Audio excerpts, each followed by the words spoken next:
What are you laughing at? So Glenn knows, and he can explain. For people who listen to us for the first time, Glenn is our producer, and there is a sentence, there is a description that he needs to put so we can start the show on a good vibe. So I know we are already, but Glenn, can you do it so our listener will know what am I talking about? You're hot, Omri. Thank you! Oh, is that it? That's why you're so excited, because he said you're hot. And welcome to the Larry Steinhouse show, but Larry Steinhouse is back. I'm here. He will do his own intro. I'm right here. Yes. But you just, I was going to do so it's really funny. I had ChatGPT do a intro right for me. Me too. And wait, I got to, because you were supposed to be late. I know. Omri literally just walked in. So, but here's the thing, right? So I have to say, right? So it says, and inside my intro, it said, now Omri is running a little late, but he'll be here shortly, which means I have a rare opportunity today. I can actually get through the entire intro without being interrupted. You see? That's what ChatGPT actually wrote. You were too optimistic. You and ChatGPT. So just, so isn't that great? I didn't even start the intro and you interrupted it again. That's how smart ChatGPT is. All right. Good afternoon, everyone. Welcome to another edition of the Larry Steinhouse Show. I'm your host, Larry Steinhouse. And today is already shaping up to be a very special show. First of all, Dr. Deb is out today and she's on a cruise. A cruise, which means two things. She deserves it. And probably because there's no Wi-Fi strong enough to pull her back into this conversation. So it's interestingly enough because... Oh, wait. This is so funny. I didn't read this. Now, here's the next part that ChatGPT read. Now, I was close to getting through this entire intro without an interruption, but at the last possible second, Omri actually made it just in time. So the streak is officially over. Welcome back, Omri. Thank you. It's so funny that it actually, it's a good thing that I introduced what I introduced to bring that line. It's absolutely hysterical. All right, today we're diving into stock options, real estate, wealth building strategies, along with the latest economy, politics, and current events, and how it all impacts your money and your financial future. Expect some smart insights, practical advice, and just enough chaos to keep things interesting. We're broadcasting live from Investor Schooling headquarters where people learn how to invest in real estate, trade stocks, understand options, and actually build wealth instead of just talking about it. And don't forget, you can RSVP for a free class this Thursday night at investorschooling.com. That's investorschooling.com. As always, I want to thank our sponsors. Marketing agency near you is a team behind all our websites, including investorschooling.com, sultanIncomeFund.com, LarrySteinhouse.com, and of course our charity, Lev27, for real PR, SEO, websites, and marketing that works. Grab your free consultation at yourfreeplan.com. So if you'd like to have the guys who do our stuff do your stuff, go to yourfreeplan.com. I also want to thank PB Adjusting, my friend Peter and his team help homeowners get money from their insurance claims. And if you think your insurance company underpaid you, visit pbadjusting.com.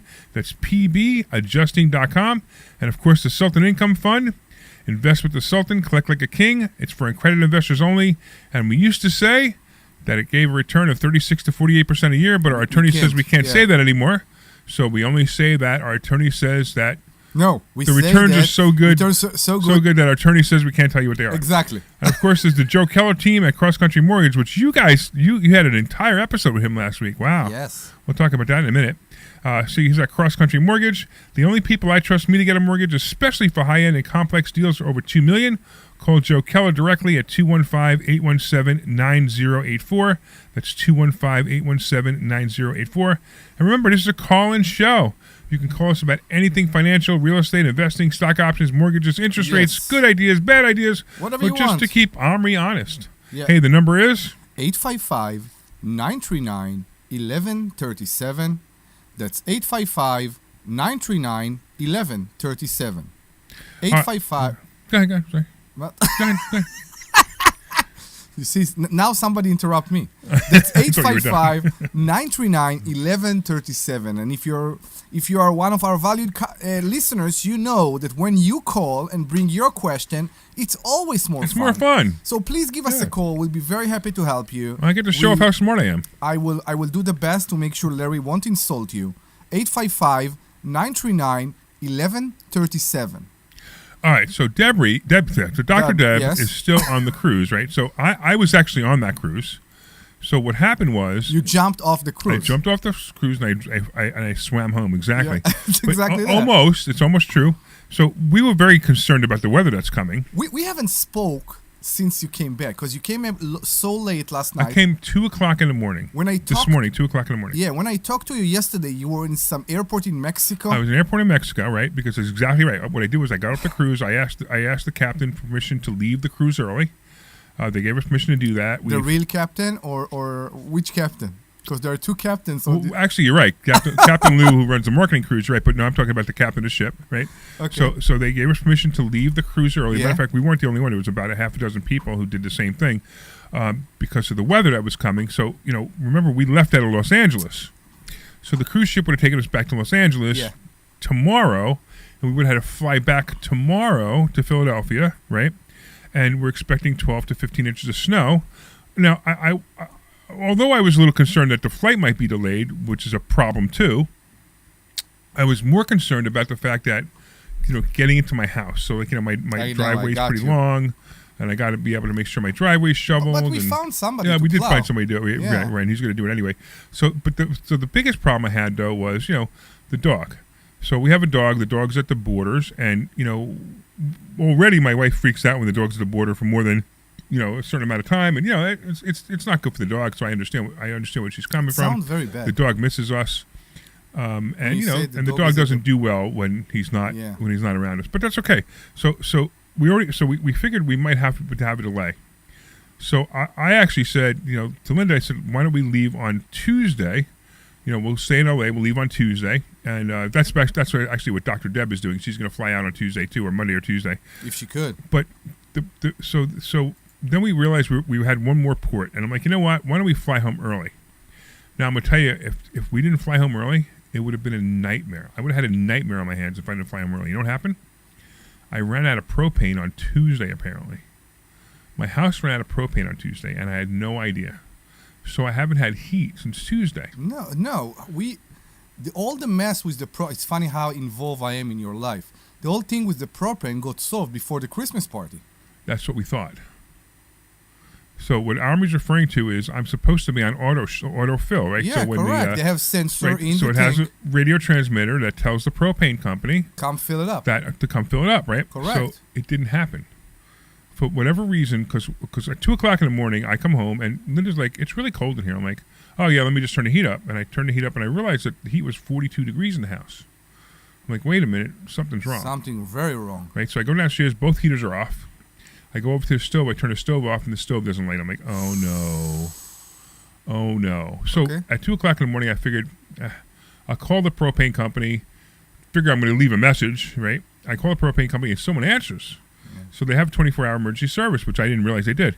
And the guy apologizes, and he says, I see that you were on auto ship, but somehow it got turned off. I'm like, oh, great. And I said, well, first of all, I need propane immediately. He goes, look, it's 2 o'clock in the morning. He says, I can't get it because I have a really big tank. He gives, all I have is a guy with like an emergency amount of propane.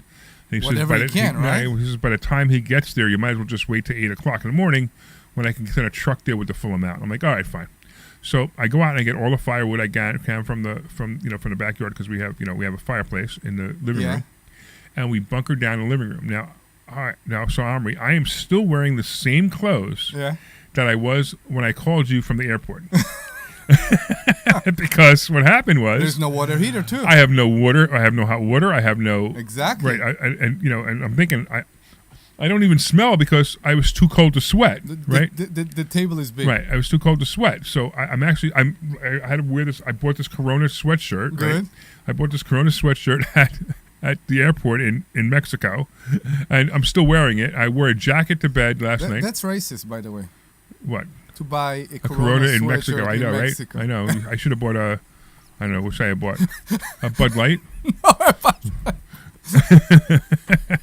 Make America great again. Make America. Right. Exactly. Right.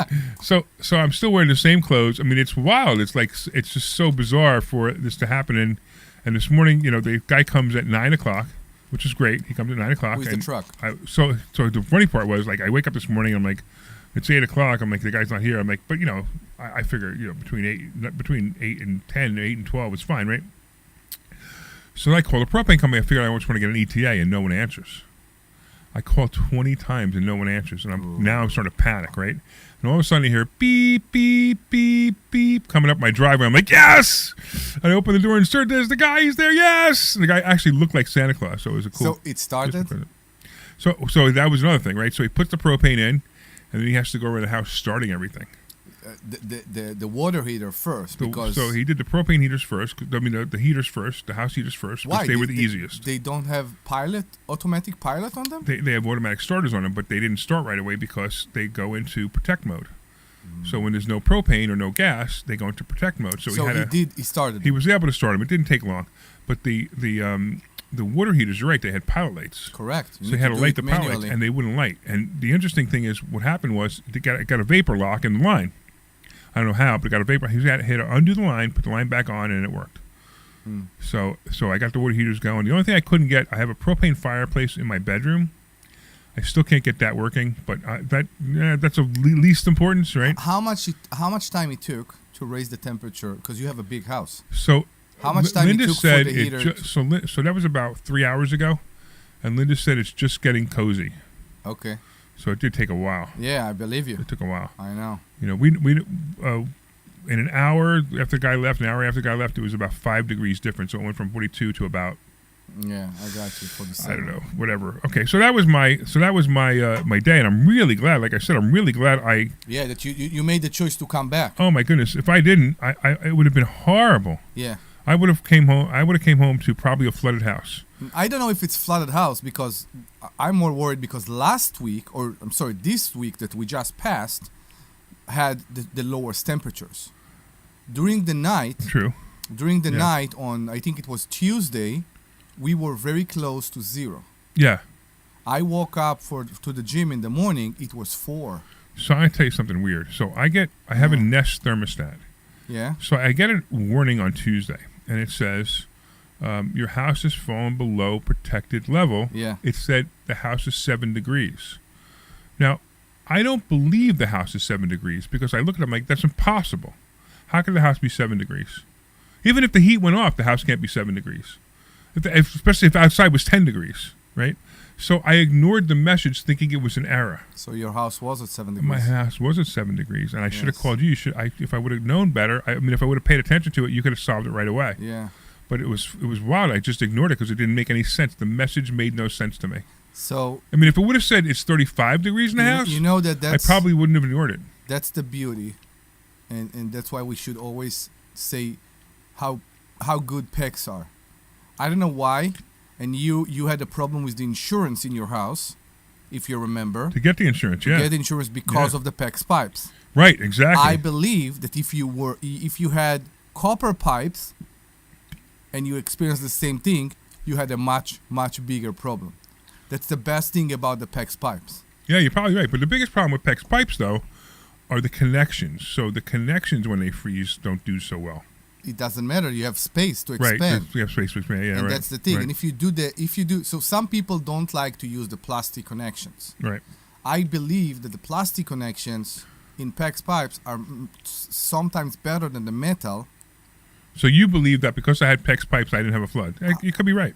There is a chance. Think about that. Yeah. There is a very good chance. So you home? So I'm home. Everybody else is there. Everybody else is still there. I left everybody there. Who came? Who entered the cruise? It's funny. We are doing this conversation because we haven't had a conversation for a week. I know we haven't. We're just having a regular conversation. So we had a bunch of students who went, and that was a lot of fun. Brian went too. Brian was there. Everybody's still there. Brian was there. Deb's still there.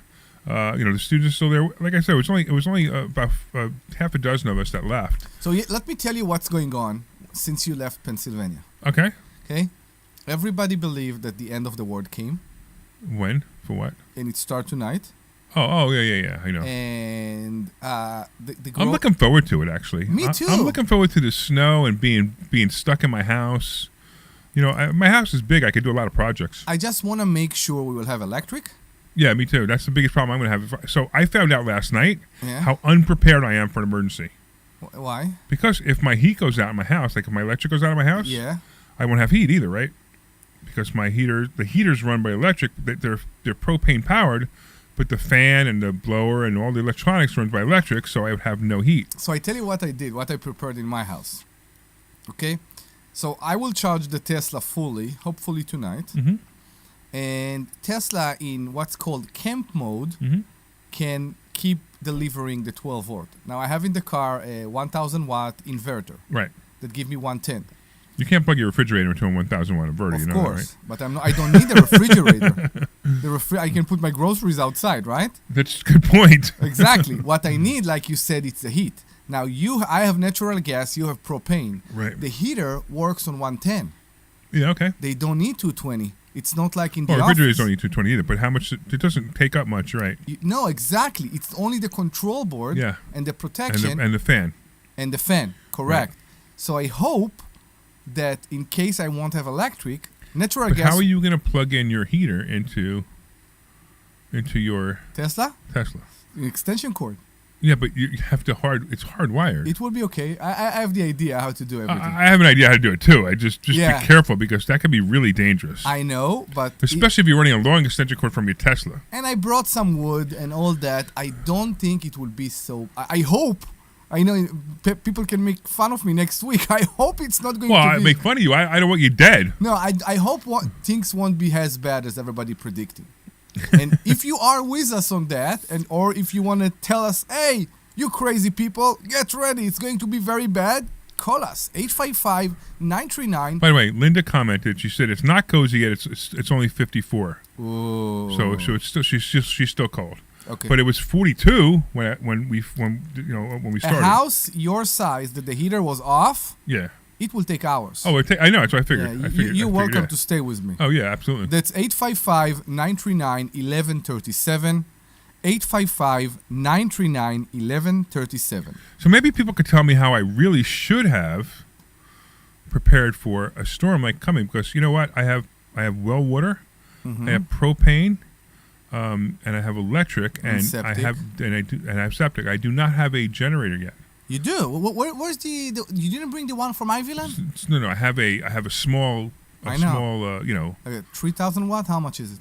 yeah, something like that maybe. Okay. But I can't. I didn't. It didn't start. I tried Maybe to I start. will come and start. take the small electric blower from you. The Well, either snow way, blower. we need to get that. You want to help me get that generator started? Yeah. Because I couldn't get it started. I think either the carburetor's bad or the fuel's bad. The fuel could be bad. It's So we old need fuel. spray. The old fuel. Yeah, but anyway, So you but need. that's just a small generator. That's just So a couple it's little funny. things. People talked about that this morning in the synagogue, and apparently, you need to buy a special fuel that never go bad. You put it in the snowblower, in the generator, and it's I don't know. if you know what fuel you need to put in your in your generator and snowblower, please give us a call and let us know. 855-939-1137. And what are we giving to people today? Oh, I don't know. I know what we should do. We should give away a Money hacks. Money Hacks ticket. Yeah. I think so. Money Hacks tickets. We yeah. have. So it's funny, because you know that the computer crash. So first, we are giving Money Hacks. We have a great event. This is going to be on February 21st. It's going to be an awesome full day event with great speakers. So if you call and share with us your story or ask us any question you want, we'll be very happy to give you tickets. So they call for any reason, in other words. Whatever they want. They call for any reason. You can get a free ticket to Money Hacks. Actually, 2 free tickets to Money Hacks. Correct. The only thing we ask is that you actually go because Exactly. those seats are taken, right? Exactly. So, and that's the 21st, February 21st. Mm-hmm. And that's a great event. Actually, we're going to have some really great people coming to that event. And it's I mean, whenever people come to that event, they always tell me how great it is. Mm-hmm. There's so many great things you're going to learn about money. You're going to learn about infinite banking. You're going to learn about life insurance. You're going to learn about how to buy a house with no money. You're going to learn some stock options information. You're also going to learn, who else is coming? We have Chris coming back? Chris who? Nago. No, Chris isn't coming, but somebody from his Oh. team is coming. Okay, you know. awesome. So we got some really great people coming, and we might even have a guest appearance from Les Brown on video, on Zoom. Really? Yeah. Okay. So, and Les Brown's an amazing guy. If you don't know who he is, amazing guy. So again, Money Hacks, you can go to .4mmw.com. There you go. That's 4mmw.com. The number 4. Mm-hmm. Number 4, mmw.com, and you can get a ticket there. But if you call in, we'll give you a free ticket. Mm-hmm. Great event. All right. What's the phone number for them to call in? That's 855-939-1137. 855-939-1137. 855-939-1137. 855-939-1137. So you guys do know, right? So by the way, so just staying on the storm for a little while. So this in the next couple of days we're getting 12 to 15 inches of snow. That's what they say. It's going to be incredibly cold, and although I made it without my pipes bursting, other people's pipes might burst, right? So we have a sponsor, PB Adjusting, Peter at PB Adjusting. I'm telling you, listen, guys. What you want to do is you want to talk to Peter if your pipes break, and hopefully they won't, but if they do, you want to talk to Peter at pbadjusting.com, pbadjusting.com, and he will be more than happy. Matter of fact, we should probably have Peter call in. Peter, if you listen to the show, I know you listen to the show because you want to see if I want to plug you, but if you listen to the show, call in and tell people what they can do, to either protect themselves, or if they didn't protect themselves, what they could do on that. So maybe Peter will call in, maybe he won't, I don't know. But either way, I'm telling you right now, if you have an insurance claim, don't go right to the insurance company. That's silly. If you go through a public adjuster like PB Adjusting, it's much better choice because the insurance companies they don't want to pay you, and these guys help you get paid. All right, so Peter, if you want to call in, feel free to call in. All right. Anyway, what else?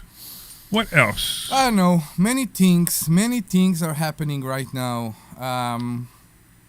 I'm still recovering. What I'm going to do? What are you recovering from? Let's talk about stocks for a second. Oh, do you want to what talk happened? about stocks? Oh my goodness, I'm so excited about silver. I know. 103.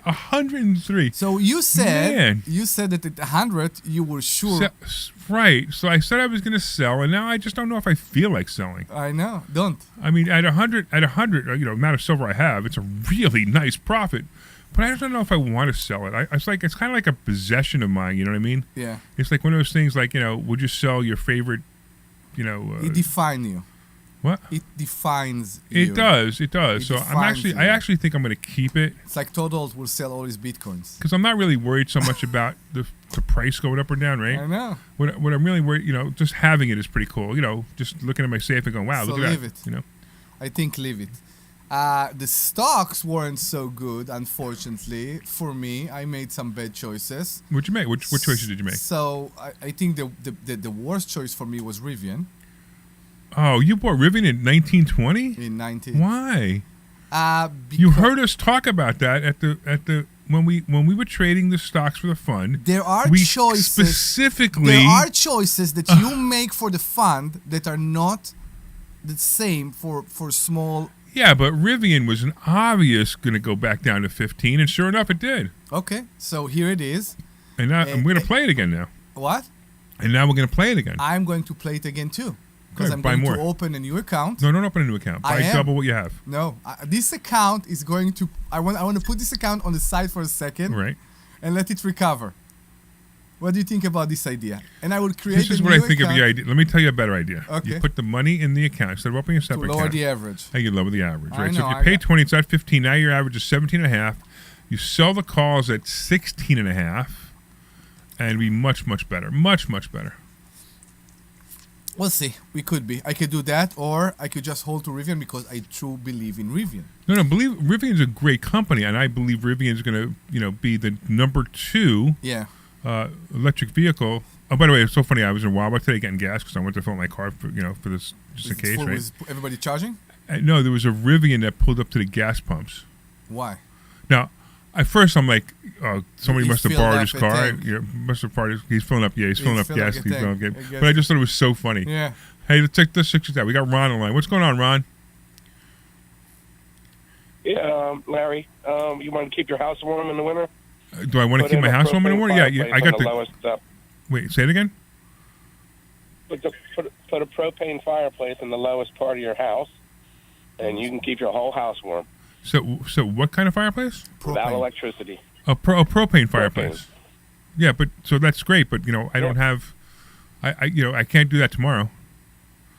So I do have a question for you, Ron. Why a propane fireplace, unlike a wood fireplace? No electricity is needed. Well, if you could do do wood if you wanted to. Okay, Yeah, I got you. Yeah, but he's right. So, Ron, the big thing about my house is it's all open, and it's a lot of square footage. So it probably. So we last night, Linda and I slept next to the fireplace, with wood burning all night long. So Aww. no, it wasn't romantic. Trust It me. was. No, it wasn't at all. She was on the floor and I was on the couch. I put her as close to the fireplace as I could put her, and I stayed on the couch. And you know what's really funny was every time the fire went down, I woke up because I could feel it getting colder in the room. So you put And some I put wood. more wood on right now. I know. Now here's the other thing, right? So that wood that I had about I don't know, maybe a quarter of a cord left. Now I have I don't know, maybe an eighth of a cord left at this point. I don't even know, maybe a little more or whatever. So I probably have enough wood to get us through one more night like that. So hopefully that was supposed to be for tonight, not last night. So hopefully we'll have enough if anything bad happens. So what's going on, Ron? You want to come to Money Hacks? Probably not. Listen to this guy. He's like I just want to. He's doing good. He just wants to call me and tell me how how great he is because He's doing he wants so to tell me to good. put a You don't propane need- heater in my house so I Yeah. could die of gas of asphyxiation, right? What's the matter? You don't like me? Is that it? No, you're making the joke. I'm just laughing at it. Why do you need to put down people? What do I need to put down, people? What are you talking about? What is it? Where did that come from? I didn't say anything bad about you. I didn't say anything bad about you. I just said no. I probably You don't want me to go. put a propane And heater you in took the it middle of my personally. house? I said you wanted to kill me. No, what? What happened to this conversation I right don't know. now? I want to know where this conversation went to. I probably insulted him sometime in the last 10 years now, he's holding a grudge. I don't know. But we're so I happy don't hold that a you grudge called. against you, Larry. You know who I am. I know a lot of Rons. I have a guess who it is, but I'm not sure. Please tell us. Yeah, I just have a bad cold. You just have a bad cold? All right. So, Well, either way, I mean, I don't recognize Yeah. everybody's voice. I only recognize Omri's voice. Sometimes. Who is he? I don't know. Who cares? Now everybody want to know who he is. I'm Yeah. nothing against you. I know. I'm we- just I messing with you. recommend people to you. All right. We're No, very I happy appreciate that you man. called, man. I appreciate you, man. I'm just messing with you. It's just who I am. That's my personality. I hope you don't leave. I hope you don't leave the line crying. No. All right, Ron, man. I appreciate you calling. And if you decide you want to go to Money Hacks, because I know you and you want to see us put on a good show, let me know. We'll be very happy to have you. All right. So where were we? So the gas you need to start your snowblower and your generator is an ethanol-free ethanol free. Is that what it is? fuel. Ah. And I'm looking right now when we can get it, and it's out of stock everywhere. So one of the problems I have though is, of course, I have the tank is full with the other gas. Yeah. So we should probably be able to put a gas additive in to make Yeah. it start, right? I think so. I don't know. We'll We'll have see to do. after the show. We'll Yeah. figure it out. Maybe Yeah. we'll also go. I want to see a house today. Oh, so Glenn is saying. So we Glenn. have so many things to do. So today. Glenn's letting me know, on the computer. As a married man, you should have been using no heat as your we need to cuddle for warmth opportunity. Okay, let me explain something to you, Glenn. I was on an airplanes. I was on traveling for I don't know 18 hours. At that point, I don't want to do any cuddling. I don't want to do anything but sleep. Glenn, hear me out, okay? A real man uses wood when the wife is cold. Okay. Thank you. I appreciate you. I think that's what he was alluding to. I was burning wood instead. You I mean, that's a prime opportunity right there. Oh yeah, I That's a totally get it, Glenn. that's But a side effect. it's like I was exhausted at that point. We couldn't wait to get home. The two of us, Come like on, man. the You're two of us, working like we out. You can't got wait. We stamina. can't wait to go home. We can't wait to go to sleep. And besides, I'm we just- were on a I'm- cruise, man. We had several moments of good time. I understand. And it was warmer, in Mexico than it was last night in our house. Yeah, that's the thing that I'm happy that you're here. That's the thing. I said if I would be you, I would stay until it will pass. But I know you have a lot of things going on. I know you have the court hearing on Tuesday. But more importantly, Yeah. I'm telling you, it was the dog. I was very worried about the dog because Where is he? well, the dog was at a border. I know, but where is it? Chalfont is where the border is. Okay. So we were more afraid that maybe they can't get there and they can't feed them and do what they need to do. I'm sure they would have, but What do you mean they can get there? so they they They're leave. there They with let him them at all the night. time. No, they leave them at Ah. night. And, so I I'm sure they would have taken care of him, but the dog doesn't like it either. But everybody is expecting the worst right now. So I get Right. everybody. Right. What my wife works in Pickering Manor, Yeah, so they are expecting. They're checking. but I'm gonna tell you, Yeah. I'm really glad we came home. If we didn't come home, we might have come home to a real problem. I know. I agree. So I'm really glad we came home. All right, I agree. let's do this. Why don't we break for commercial and then we'll talk about something finance? Let's give them the phone number just before we All right, do go that. ahead. That's 855-939-1137. 855-939-1137. Any question you have, financial question, just want to share with us a story. If you want to share with us how you're getting ready for the storm, 855-939-1137. Clear. Thank you. Mr. Schooling, how many times are you going to listen to my voice before you finally go to investorschooling.com? I can't believe you haven't signed up for a class yet. You're going to learn real estate investing. You're going to learn stock options trading. You're going to learn things about money that you didn't even know existed. Go to investorschooling.com right now. Oh my goodness. This Thursday, investorschooling.com, and take that free class. See you there. Hey, this is Larry Steinhouse with Investor Schooling. Listen. Give me a second. I got to take a couple of calls here. All right. Awesome. Because you don't want to invest in real estate, because you don't want to deal with toilets, trash, or tenants. I'm going to teach you a way that you don't have to deal with toilets, trash, or tenants, or even own any real estate and invest in real estate at the same time. You want to learn this, so go to investorschooling.com. That's investorschooling.com, and take a complimentary class this Thursday. And I promise you, no toilets, no trash, no tenants. Hey, this is Larry Steinhouse with Investor Schooling. I've been talking about myself for all these years. Now it's time for you to hear from one of our great clients. Investor Schooling lives up to the promises. Larry's a great teacher, teaches about the whole new approach to thinking about money. I've taken to heart many of the things that he's taught me, and my financial life has improved. Come to Investor Schooling, and you could be just like Charlie and change your financial life. Go to investorschooling.com. We will see you Thursday. Hey, this is Larry Steinhouse with Investor Schooling. Did you know that we have a radio show right here on WPHT every Saturday at 1 o'clock? It's called The Larry Steinhouse Show. And you want to listen to this show because it's a live show and you can call in. In fact, here's the call-in number. 855-939-1137. And when you call in, you can ask us questions about real estate, the stock market, even politics. Make sure you tune in Saturday, 1 o'clock. This is Larry Steinhouse with Investor Schooling.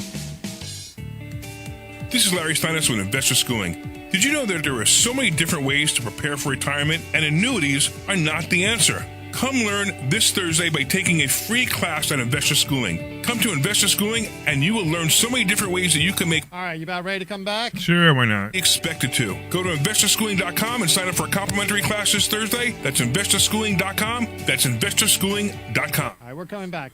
And give Omri just a slight boost. Sure. Mr. Schooling. Oh, yeah. Oh, yeah. All right, welcome back. Welcome back to the Larry Steinhouse Show. I'm here. I'm so excited. I'm back. I wasn't supposed to be here today. Matter of fact, we were going to run a repeat, and I'm really glad we didn't. But I had to come back because, the weather is going to be kind of rough and, all kinds of reasons to come back. But most importantly, we came back to no heat in our house, which would have been a complete nightmare. Oh, it would have been horrible. So I'm Larry Steinhouse. This is the Larry Steinhouse Show. I'm here with my co-host, Omri Morad.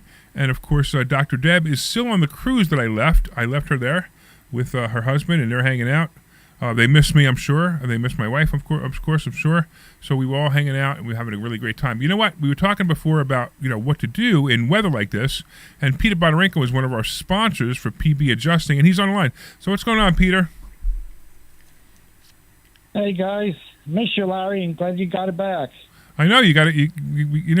Last week Omri did an entire radio show with one of our other sponsors, Joe Keller from the mortgage company, Joe Keller team at Cross Country Mortgage. So now I told Omri that he owes you a whole day show. Hey, I'll take it.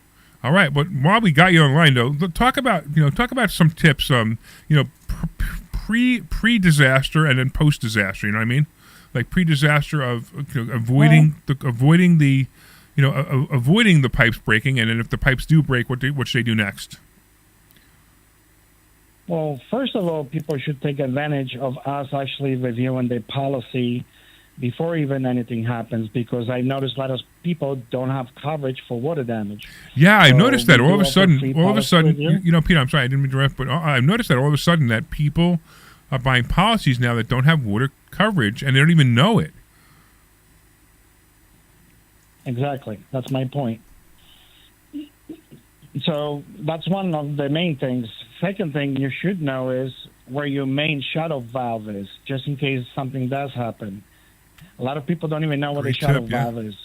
Do you know, Larry, where yours is? So I actually do. We have a well, and we have the pump. Well, not the pump, but we have the bladder. You know, the equalizing bladder. So it's right after that. So I know where that is. The interesting part is there's not one before it. So But if the bladder goes bad, we actually would have a problem. Yeah. So most people don't know what the main shut-off valve is, so it's too late. So Yeah. that's one thing. Second, a lot of people have hoses still hooked up to the exterior faucets, Oh yeah. which is number one cause of a lot of frozen pipes. Wow. So that spigot they on the should take the outside, they hose need to off. do something with it. Yeah, remember that happened to you. Yeah, I know, but it happened to me in a weird way. I don't know why, because it was really weird. Mine was a weird one, but yeah. So what you're saying is they should have Yes. the spigot should be closed, right? And usually there's an inside lever too, or an inside spigot that you could turn that off in from the inside too, so that if it does get frozen, it won't flood. Correct. And you can also cover the faucet on the outside. They sell special cups that you can put over them. The next thing is to keep the doors open to your cabinet where your sink is, because a lot of times they are that's facing interesting. the exterior wall, and a lot of times they freeze up. So keep the doors Let open the if you heat don't comes have any in. Yeah. pets for the heat to come in. Yep. So if you have pipes in an exterior wall in a kitchen Uh, or a bathroom, you should open up the doors. That's really interesting. Wow. Yeah. Next thing also, if it's cold like this, you should let the water drip slowly overnight so it doesn't freeze. So if the water continuously moves, it's not going to freeze. So I have a So question about dripping, that. Should not- it should be dripping, or should it just be like running at a slow pace? No. Dripping. Dripping. Okay. It's literally dripping. If it drips, it still moves. Okay. Cool. And Excellent. of course, insulating the pipes definitely helps. And if you have drifty spots, insulate them. All right. Anything else?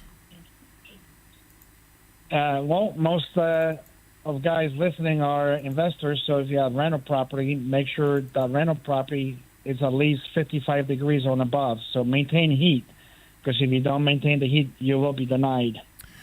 Oh, really? So if you Yes. so what would happen in my case if I ran out of propane?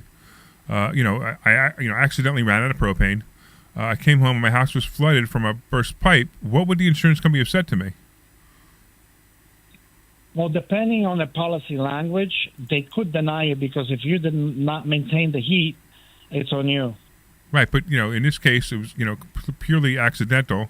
In fact, what happened was the propane company were on auto ship or auto refill, and somehow that got turned off, and it wasn't it was just a clerical error apparently, but that got turned off. I wonder what the insurance company would have said. Well, insurance companies in the business to make money, so they look for ways to get out of paying. So Yeah, right. believe me, they'll be fighting if we're not maintaining the heat. Yeah, I'll bet. All right, so in this case, it could have been my problem, which would have been a real nightmare. Wow. Could have been. Yeah. All right. So now somebody has a claim. Okay. Now I've gone through the claim process without public adjusting, and I've gone through the claim process with public adjusting.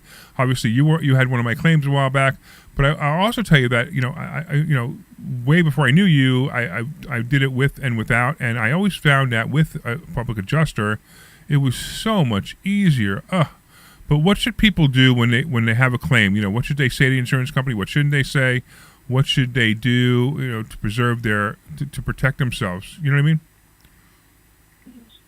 Well, I would always recommend that they hire a reputable public adjuster, and preferably PB adjusting, because we can take what people say to the insurance company before we get involved, And there's a lot of different occasions when people say the wrong thing. And number one word that people say, I have a flood in my house, which is a big no-no because you'll be denied over the phone. So hire a public adjuster. They'll come over, see if it's worth putting a claim, make sure there's coverage under your policy, and help you through the whole process.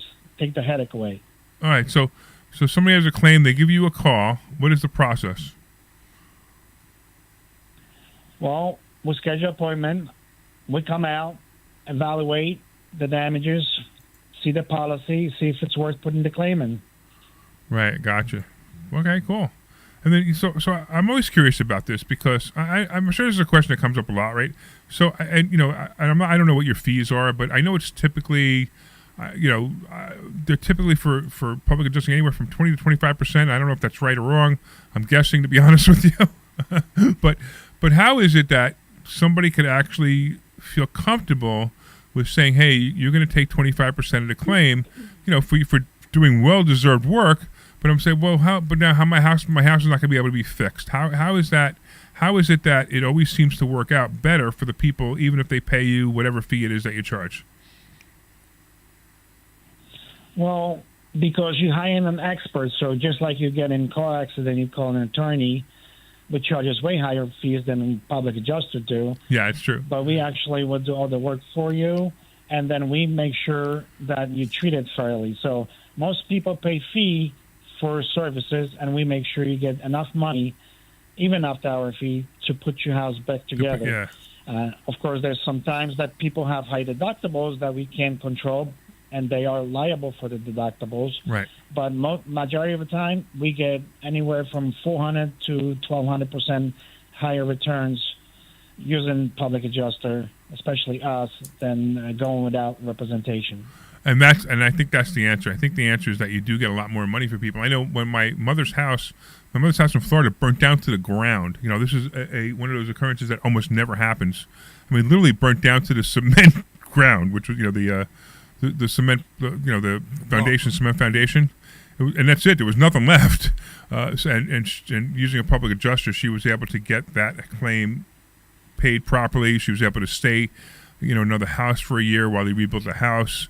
So everything was much, much better for her because she went through a public adjuster. I mean, it would have been a nightmare for her. Absolute nightmare for her. And this was a wild one, too. This was a weird story where she had a Mercedes. It was an ML 150, I think it was. And this particular year of ML 150s had a history of catching fire because the electric cables, whatever they weren't strong enough, whatever it was, right? So sure enough, my brother drives into the garage, shuts the car off, bars the car, shuts the car off, and it shuts off really weird. He said it shut off really weird. And then he goes into the house, and one of the neighbors comes running and knocks on the door and says, "There's smoke coming from your garage." So what does my stepdad do? He opens the garage, and of course he opens the garage and woof. You bring The fire goes, backdraft, right? The fire goes up, right? And he actually, I don't know how he does this, but he gets into the Mercedes and he gets the car he pulls the car out of the garage, which I don't know how he did it. He's dopey for doing it. He pushed it maybe, I don't know. I don't know what he did, but he got it out of the garage. But it was too late. The garage was already on fire. So the car burned in the driveway and the rest of it. So the whole house went down, and sure enough, nobody was hurt, thank God. But the house was leveled. So, and they used a public adjuster just like what you do. So I'm so glad that that you guys exist. And every claim I've ever had, public adjuster has done much better for me than I could have done by myself. So thank you. So Peter, why don't you tell people how they can get a hold of you? Well, they can call me directly, 267-392-9907. That's 267-392-9907. Or email us at P like Peter, B like Bond, pbadjusting@gmail.com. All right, very cool, man. Hey, I appreciate you. I appreciate you being a sponsor, and I appreciate all you do. And I will see you maybe tomorrow night in class. I doubt it. Tomorrow night? Oh, probably Monday. not. Yeah, tomorrow. Not only is it Monday, but it's also Peter's probably going to be out there, doing claims. Yeah. So yeah, you're right. You probably won't be. Yes, Right. I probably won't see you all week, actually. Right. All right, Peter. Thanks so much. We got to go over to. Let's go over to Nancy. She said she needs some financial advice. What's going on, Nancy? Larry. How are you? I am awesome. Tell me about your situation. Excellent. We are at retirement age, and we are a financial wreck. So is everybody else. Don't worry I don't know about what it. we're supposed to do. All right. Well, we are worried about it. So I'm 64. The hubby's 66. We've had our own businesses. Okay. We had SEPs. Okay, great. So we did, put some stuff away. Okay, good. We have, roughly, I guess, 300,000. Okay. And maybe a little bit more. That's with a financial consultant. Yeah. Oh, sorry to hear We've been that. with him for 30 or 40 years. Yeah, the return hasn't been that great. Yeah, of course so not. then, we have maybe 100,000 of our own. And I've been doing a little investing lately and have to figure out what we're going to do in order to survive. Yeah. So you're so it's not uncommon. Look, here's the good news. The good news is you guys are still young enough that you could do something else, another business or another job, to collect more money to put aside. So that's the good news, right?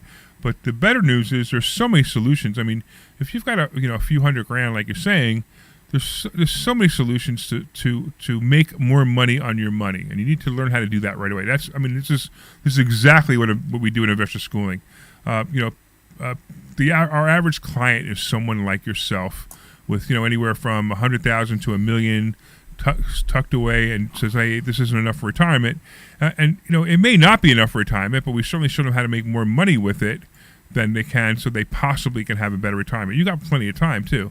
Do you have besides the SEP? Do you have any other money put away anywhere?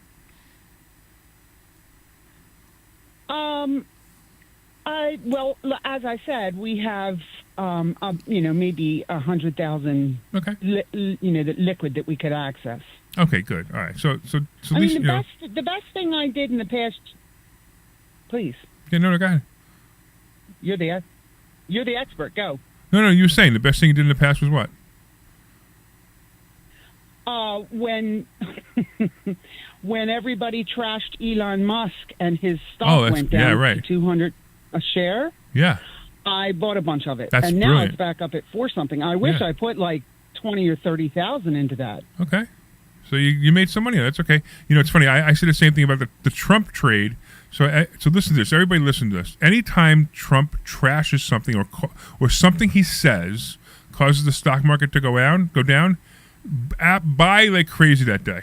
I mean, even this tariff thing the other day with Greenland, right? It was. I was laughing. I was over the boat. I'm laughing because I'm like, oh, this is just typical Trump saying something that probably won't happen anyway.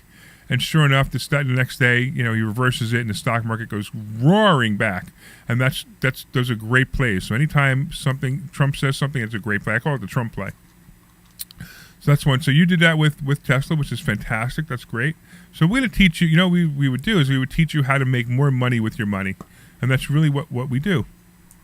We have. Have you heard about the covered calls that we've been teaching people? I'm not sure what you just said, but I do want to show up at your Thursday. I do want to come to your Thursday class, but I'm in Upper Bucks County. So what? What is Upper So Bucks I know County? in the past you've said. What are you, Quakertown? Yeah, further. Yes. Yeah. So But, that's not so bad. It's I an know in the hour away. past you've said, we can do. Yeah, you can do them online. Right. But you always say you should at least show up once. Right. in You should, person. especially if you're close So you enough, get like to you meet- are. So everything you're saying so far, okay, make you... Hi, Omri. Hi. Make you the best person and the most coachable person to be in investor schooling. Because you're listening and you remember and you're following the guidance. Everything you said so far. So I really don't understand. Why won't you come? Come this Thursday. I promise you, everything you said, it's mind-blowing to me. Everything you say show that you are... Because we have people that come here and they keep repeating the same mistakes. You acknowledge your mistakes. You know what you need to do. You just need the guidance. Come, we'll give you the guidance. Yeah. What he said. I will do it. We'll meet in person at one of these. No, not one of these. Thursdays are This not- Thursday. everyone has- What are you this waiting Thursday. for? Yeah. Listen, do you wish you started your financial plan Well, sooner? everything is. Oh well, I wish that we had done better when we were younger and making tons of cash. Okay, so now you have an opportunity to say, hey, I'm going to draw the line in the sand this Thursday and show up to investor schooling, or I'm going to make the same mistake again and wait too long. Which would you like to do? And I don't think what you just said is true. I don't think you wished you make more money. I think you wished you made better money decisions. Which She sort of did say that. Yeah, it's Absolutely. two different things. Yeah. But the real issue is Yeah.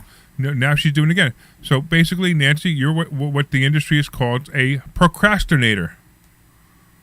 Don't curse her. That's me. How's that working out for you so far? Well, it's not. Well, maybe you should show up Obviously, or I this wouldn't have called you. Thursday. Okay, you know what? You're on my computer at home. I'll sign up and I'll show up, and you'll see me in person. All right, you ready? Omri, how much you want to bet she doesn't show up? I got $20 says she doesn't show up. I bet you $20. $20 she she does not showing show up. up. 20 I bucks. bet you the $20. $20 says she doesn't Okay. show up. No, not $20. No, because this is common. This is Let- typical. This This is is. fun. I want to change my life, but I want my life to change for me. I don't really want to change my life. $20. Can we do dinner? Dinner In the French place in in the French place. Okay, Okay, we got the French place. Right. What's it Done? called? I forget the name of the place, but yeah, the French place. the bakery, whatever. Yeah, it I is. forgot what it's called. But Whatever. yeah. All right. Dinner, if you she and shows me. up, Yeah. if she shows up, I pay. Mm-hmm. If she does, if she shows up, I No, pay. If she no, doesn't no. show up, you pay. If she shows up, because you don't think she shows up. Yeah, she won't show up. If she shows up, okay, you pay. Right. That's what I just said. Okay. And if she doesn't show up, you Okay, pay. sure, All right. done. Hey, Nancy, thanks so much. I'm about to get. so I'm much about to get. fun. By the way, you got to talk close to your microphone. Glenn's yelling at you. Okay, hold on. I got to shake on it. Yeah, that's That's fine. it. We shook, All right, we shook on it. Thank you so much, Bad Nancy. Because boy. I'm. You know what? Your financial life is going to stay the same, and I'm going to get a free dinner. So this is great. Listen, I don't care. I will have a dinner with my friend regardless. No. But- You're paying for it because she's not going to show No, up. no, I'm saying I don't care See, to this pay. is the typical procrastinator. You need to understand. How come the rich get so rich and I just sit here and nothing really happens in my life? Because you don't show up. That's me. I'm saying that. Well, okay. So good. Come, So what's now yelling at you, Nancy? hey, get off the program and go and take your $300,000 and divide it by the next I don't know what do you got, like another 30 years? So what's that, $10,000 a year? Come up with a plan how you can live on $10,000 I a don't year. have 30 years. We're already in our 60s. So, okay, so you got 20 years. Okay, good. You'll have a little bit more money then. Instead of having $10,000 a year, you'll have $12,000 a year. You can do it. So $1,000 a month. All you gotta do is figure out how to live on $1,000 a month. But don't worry about it because I hope you were contributing to Social Security. Yes, absolutely. Well, good. Now you'll have 1,000 plus about 800, so you'll have about $1,800 a month. That's great. Oh, no, that's not great. Well, I know a good way you could possibly All right, fix fellas. that. It will be great after Thursday. Yeah, we'll see who gets the dinner, who gets to pay. It doesn't What's matter. amazing You is will come. she's so unconfident that she's so sure that you're buying dinner. We are more. Listen to her. She's not even saying no, Omri. I'm going to make sure Larry buys you dinner. That's I what she don't should be care. saying. I'm more about the fact that you will do this step for your life. Can you come? Well, it is my life. It is our life. I know. Thomas and I. You So know, it's us. You've heard the expression, right? We- You can lead a horse to water, but you can't make him Which drink. one? Yeah. Right? How about the other one? Yes, How absolutely. about this one? You can't want it more than they do. Nancy, I want your life to be wonderful. I want your financial life to be fixed, but I can't want it more than you do. I want it. You can do it. Okay, we'll see what happens Thursday. Yeah. We will see what happens We on Thursday. will. We're gonna definitely, absolutely talk about it Thursday if Yes, you show up. We will. And if you don't show up, Ami's buying me Okay, dinner, bye. so I don't care. Okay. Bye. Okay. Fun. Enjoy the storm. Hey, Bye. Larry, I think what you should tell Nancy is if she doesn't show up, you're going to talk about her next week. Nicely, but we're going to talk about her. Why would I talk about her nicely? She didn't show up. What do I care? Well, just to give her extra incentive to show up. You know what? Hey, you know what, Nancy? Before you go, I want you to listen to these numbers. I took $50,000 and I put it into an account on January 1st, right? Mm-hmm. And the first month I withdrew, or made actually, $4,675. I bet your financial advisor can't make you that much money in 1 month on $50,000. The account was down to $48,385. I withdrew $39.08. In March, it was down to $47,000. I withdrew $45.50. In April, the account grew back to $50,000, and I withdrew $56.81. In May, it was down. It was as high as $53,000. I withdrew $48.11. In June, $55,000. I withdrew $45.50. Now, I want you to understand that this is still the original $50,000 I started with, right? So through the whole year, of all those numbers, actually my worst month was $27.25. Was the worst I drew in 1 month, and that was a 6% return. All right, and I drew for the whole year. I drew 103% profit for a total return of $51,552. I'm sorry, $752. $51,752 off of $50,000, and I still have $47,544 on December 31st. You want to learn how to do that? I listened to that show. I remember that show. Yeah, I said, what is he doing? Yeah. You want to learn how to do that? Yes, I do. Okay, Omri, I might be buying you dinner. Depends on how badly she wants to learn. She will. She will come. All right, now get out. If you do, listen, bye-bye, boys. Be good for this storm. And if Omri, if you're buying Omri dinner, get him a nice bottle of champagne. Nancy, don't worry, I will, because I can afford it. Nancy, because I do things like this, and I learned how to do it because I'm from Investor Schooling. We will see you on Thursday. All right. And you will get the hug see you from then, me. boys. Bye. All right, thanks. Go to investorschooling.com. By the way, we like what? Well, we're out of time. Oh my God! Nancy took all the time. Yeah, exactly. Nancy, all we did was try to convince Nancy to get a free class. A free class. Hey, I want my life to change. I don't know what to do. Take a free class. A free class to you. It's a free dinner for me. At Investor Schooling, we right? need a banner. I mean, really. We need a banner. Wow. It's like, I mean, how difficult is this? Oh, Exactly. I want my life to change. All right. Anyway, I want to thank all the listeners for listening. I especially want to thank Nancy for having a little bit of fun with us. Yes. I want to thank all the callers who called in. I want to thank Omri for showing up today on time. Thank you. We weren't sure if you were up to. Of course, we got to say, thanks to Dr. Deb to not be here. Wait, give me a minute. And of course, I want to say the thank you to Glenn Page, who is the most awesome producer ever. Go to investorschooling.com. That's investorschooling.com. This program is paid for by investors. Clear. Programmers. All right, you guys on Facebook, we're still here. We got another show to do. WPHT or Odyssey.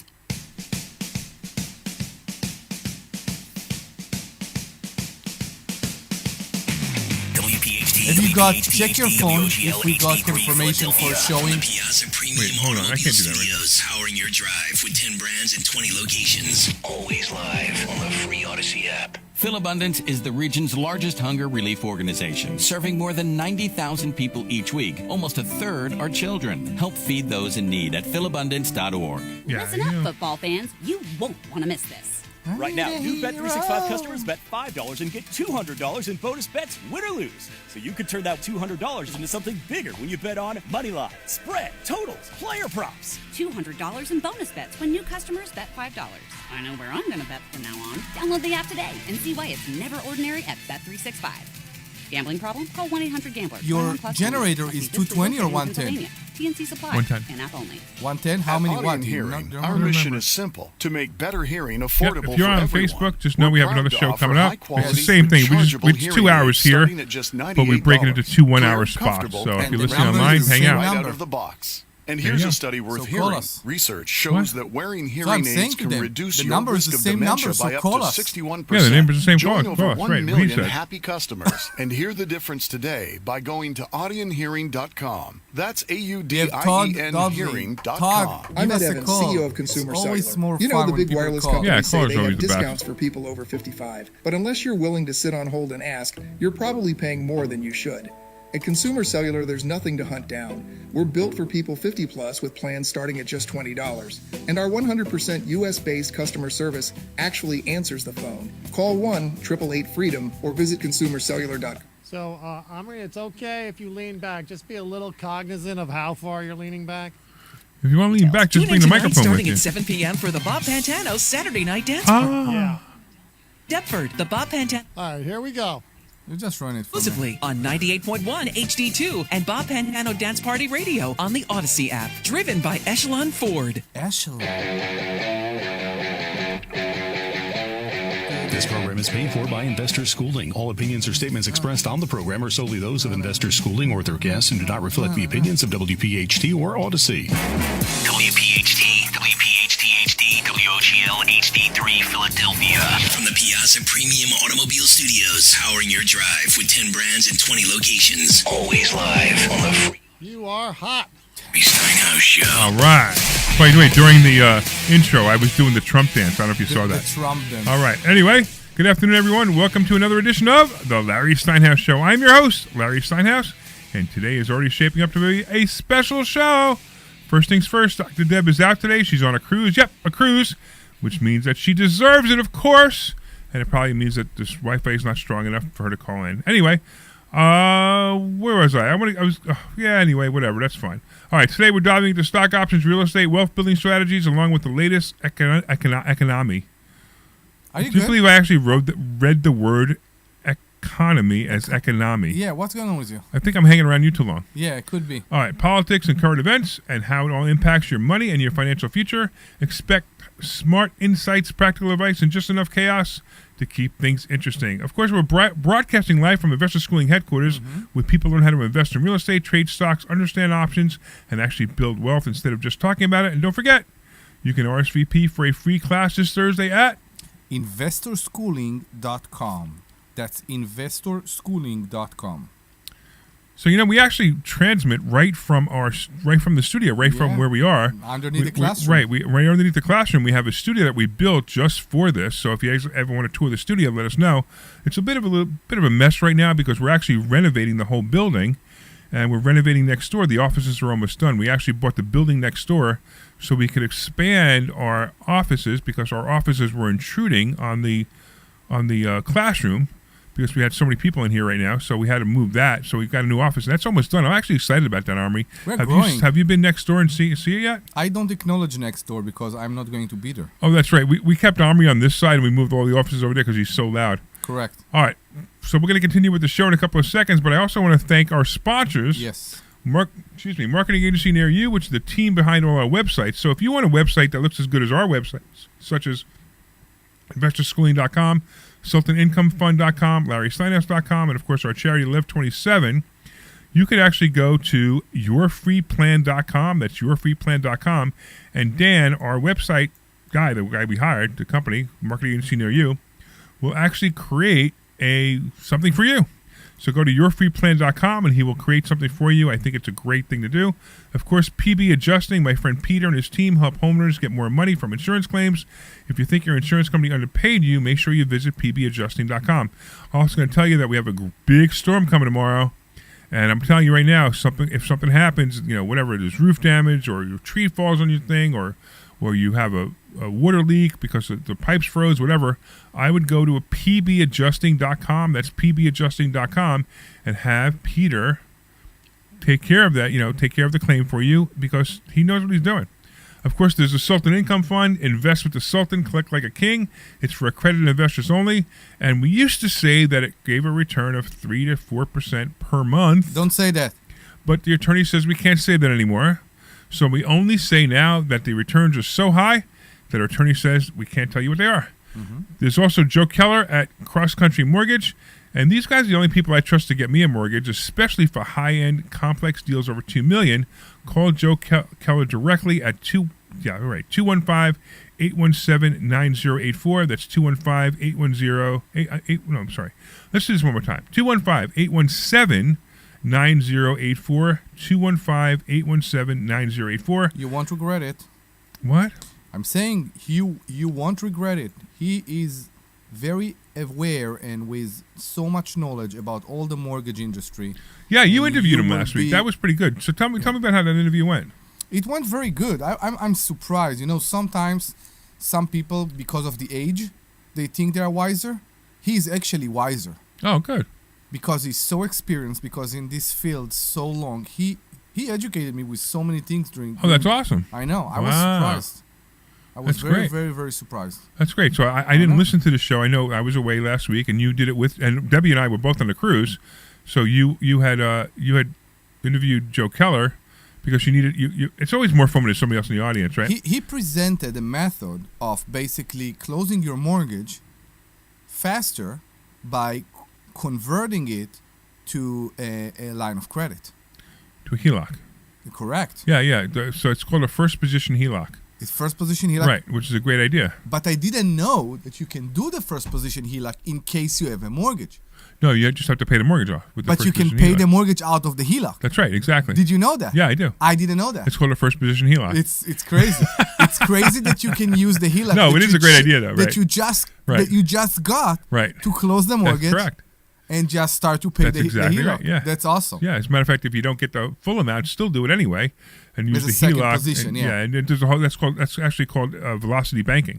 Yeah. If you're using the HELOC to pay the original mortgage, which is kind of great. All right. Also, it's a call-in show. You can call us about anything financial, real estate, investing, stock options, mortgages, interest rates, good ideas, bad ideas. Whatever you want. Or just keep Omri, talking. Yes. 855-939-1137. That's 855-939-1137. 855-939-1137. 855-939-1137. All right. And, of course, Dr. Deb is out today. She's on a cruise. I was actually on the cruise with her, but I came home early. And I don't know if you heard the other show, but I came home early, and luckily... No, it's because you missed us. What? It's because you missed us. Yeah, that's exactly. I came home just because I missed you, Omri. I appreciate you. There was no other reason. I know. I appreciate you. But the good thing I came home because I came home at 2 o'clock in the morning and I had no heat in my house, which could have been a major disaster. Mm-hmm. No heat in my house because I ran out of propane. Do you believe that? I ran out of propane. I mean, I've never, of course, I only had one other house ever in my life that had propane, and I was on auto refill, and I thought I was on auto refill on this one, and somehow I wasn't. So I ran out of propane. It looks like, according to from what I can see on my Nest thermostat, it looks like I ran out of propane Tuesday.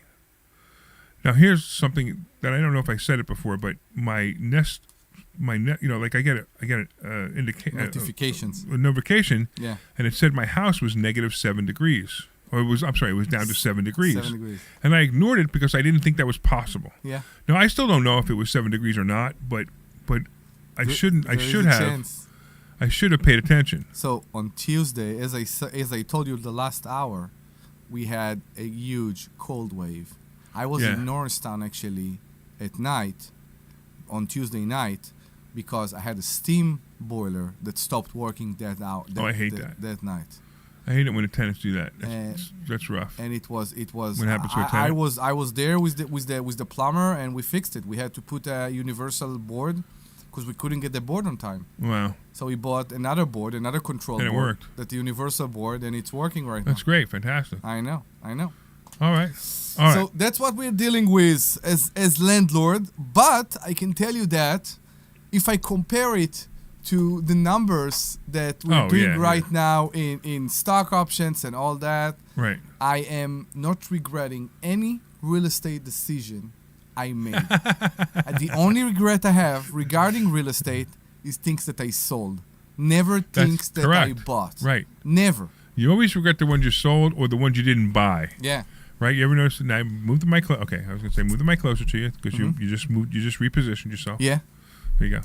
Right. So yeah, it's right. It's funny. I can think about all the units that I didn't buy that we should have bought. Like even the 25-unit apartment building that we looked at a couple of years ago. In Eddystone, I know. Yeah, if we would have bought that, it'd probably be worth double now. So I went with one of our students for a day. I have 2 students right now in the school that I'm trying to help to coach. I don't know how you want to call it, about properties they want to buy. One is very far from here, and the other one is here in Langhorne, and we have done half a day yesterday together, and it's a 7-unit building, a complex, whatever you want to call it, in Langhorne that apparently nobody knows about. Really? And I was there for an hour yesterday, and I was astonished. The price is very high.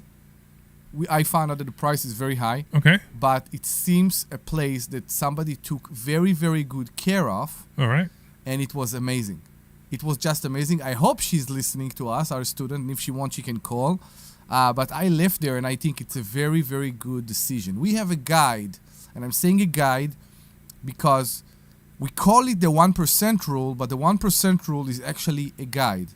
Yeah. Okay. It is a guide. I'll say that, sure. So the 1% rule don't apply in this deal. So explain the 1% rule to everybody. And the 1% rule basically say that if you're buying a property at $100,000 and it's a rent-ready property, hopefully with a tenant already inside, you need to get $1,000 a month for this property.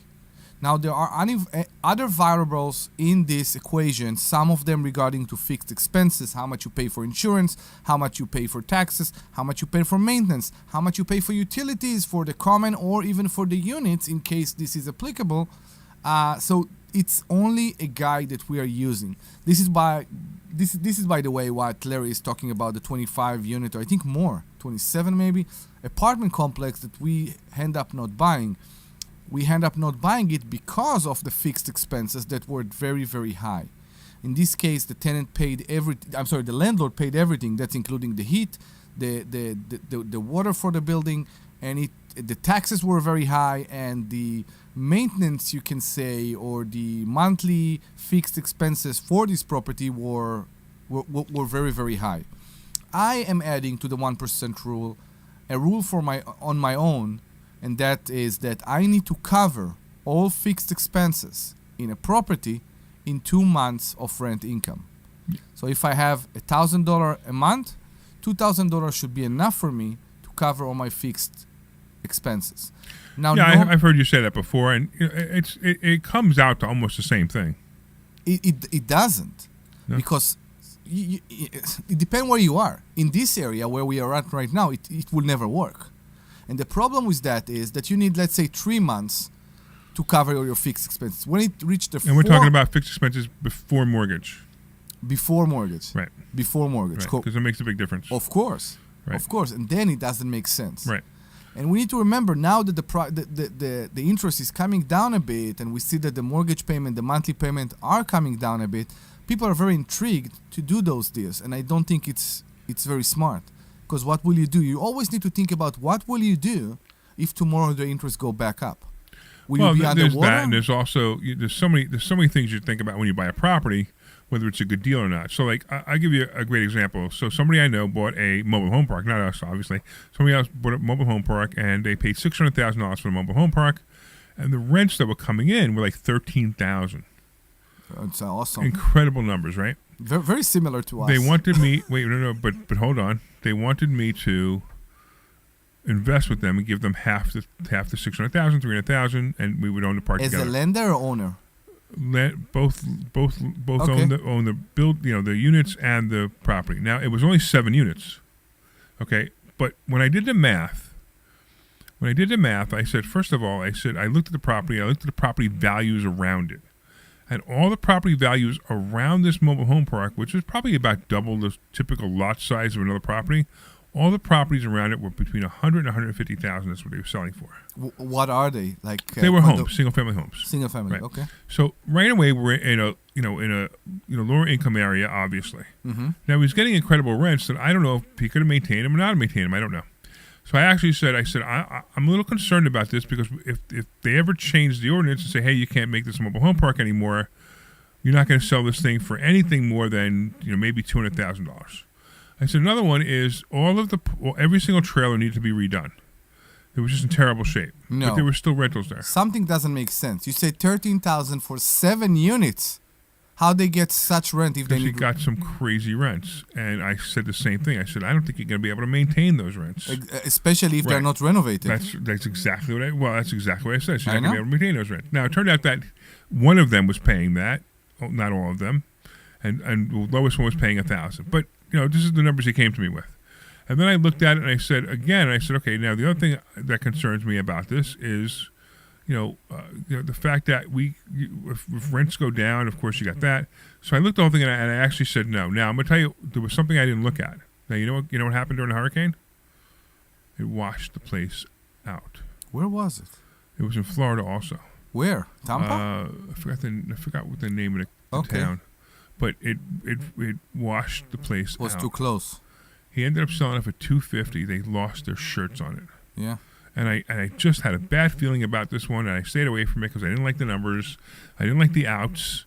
If anything happened to this, what happens then? If anything happens to this, like our property, right? So our property in Florida, I looked at that property, the other one that he had, and I said, okay, if I built a house on this property, what can I get for the house? Maybe $300,000.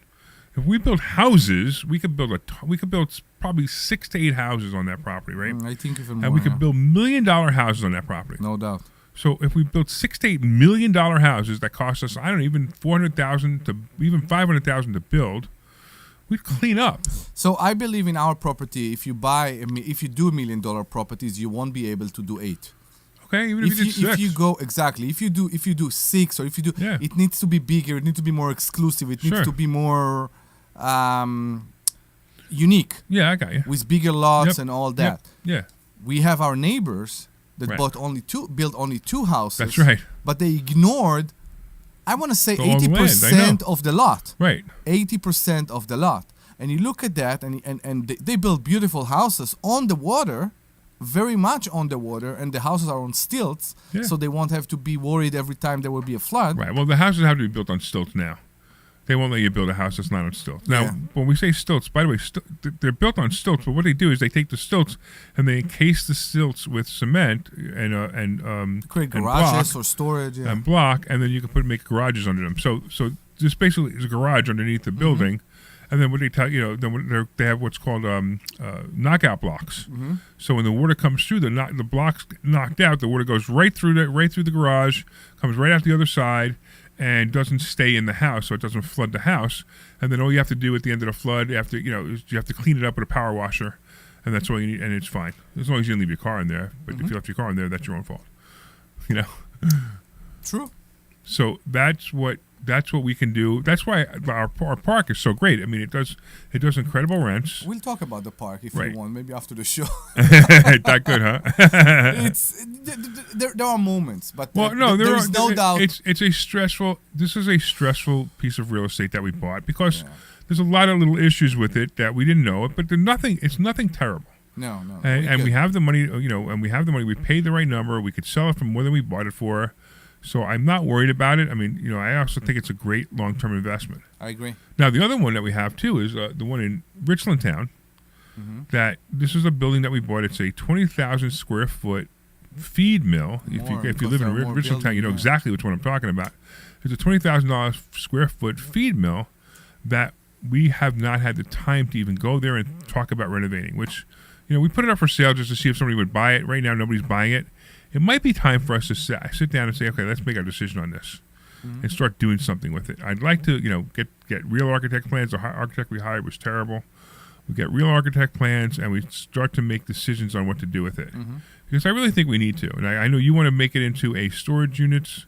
I want to make it into apartment units. And then everybody else, some of the people said we need to make it into a microbrewery. But whatever we do with it, I think we need to start moving forward. Now, obviously, we have the next 2 months of horrible winter, and I don't even want to think about it for the next 2 months. But after that, I want to start thinking about it because that's, going to happen. Exactly. I think it's going to be it could be a great legacy project. I also want to see what will happen when, let's say around March or April, when the market will wake up a bit, and if we'll have other offers. Yeah, we might. Yeah, and if we sell it, we sell it. So that's we're selling because we don't have time for it, but I think enough time has gone past that. Now we're going to start to have time for it again. We have the crew that did this. We have the crew that did the offices next door. We could always use them. They did a really good job in the offices next door. Yeah, they're a little messy. Did you notice that? But what's the difference? As long as they had it to be clean, who cares? Everybody, I know. Every contractor, always. That's the complaint. Yeah, so I always found it interesting when I was doing my own repairs, like my own renovations. At the end of the day, I would clean up. Me too, all the time. Right, I would make it. I wouldn't leave a mess. And you tell the contractor to do the same. Right. And they don't. And by the way, the guy I just hired for the park, who agreed, and he is our employee at the park right now, that's what I liked about him. He would leave the half an hour at the end of the day to clean up and organize. Right. He's removing roots, like dead roots from the ground. Yeah. He care about how the place looks. Yeah, and part of that's the thing. I had a contractor there, and there was also a plumber who left a bad water heater standing in the entrance to the park for months. That's terrible. And every time I told him about that, he didn't see what's the problem. That's why he didn't do anything with that. I said, listen, it doesn't matter. I'm the owner. I'm telling you right now, remove it. Exactly. You don't see the problem? I see the problem. Yeah. Remove the bloody water heater. I don't want this thing here. Yeah, we're not slumlords. We don't want trash on our park. It's not even slumlord because I'm not talking about the unit. I'm talking about how it looks. Right, exactly. I know exactly what you mean. Contractors that come to work and they kill the cigarette on the sidewalk in front of my house. Right, and then the other thing too, the other thing, like I used to like to admire what it looks like while I'm building it, right? You know what I mean? I know. Like, ooh, now the floor is in. Wow, look how cool that looks, right? Progress. And you can't when the contractor's messy. Correct. You got to see past all the mess. But I don't really care. We're gonna go. As a matter of fact, I want to go look next door because I haven't been here in a week. And I want to see how it's coming along because I think it's getting pretty close. I'm dealing with my own landlord right now. Oh, you must be a must be a tenant from hell. You think so? Yeah, you must be. Okay, why? Because you're a landlord, and you using every single thing that the tenants do with you. You want to do it with your landlord. No, I don't agree with that at all. So when my tenant have a problem, right, I take care of it. Yeah, but the problems that you have are silly. The problem that my cabinet door is worn. Who cares? Leave it. I'm not. But I haven't complained about it. Okay. I said it to you, and that's why I'm looking at the house as temporary. She was in our house last Saturday. I actually talked about it during the show, and she said that the bathroom faucet are not leaking enough, so they need to be replaced. They're dripping every now and What? Here, What's dripping? The faucet. Okay. In the bathroom. It's not dripping enough, so she's not replacing them. Do you have the water bill? Or does she have the water bill? Yeah, she sends it to me every month. Okay, so tell her that you're not going to pay the water bill until she fixes the dripping. That's a fight. Yeah, but that's kind of stuff. I'm going to pay half the water bill until you fix the dripping because the dripping is the water bill. The heater that we have on the second floor between all our rooms is an old heater. Okay, and it's a gas. Does it work? It works very good. Okay, so what would you do? The problem we're having is the noise. Oh. So I did and it wakes up my kids at night. Every time the pilot starts and it kicks in with the gas, it's a big noise. Does it noise. rattle? It's not rattle, but it's like you will come and you will see and you will judge. Okay. There are all kind of small... That's not something... See, if my tenants call, so I'm really sorry. I know, but and you would do the same thing. But that's the thing. I said one time, I'm not complaining about it again and again. I said one time, and she can do whatever you want.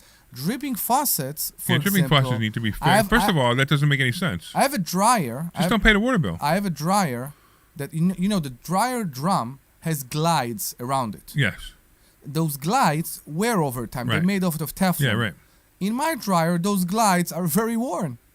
So when the dryer works, you can hear it from every point in the house.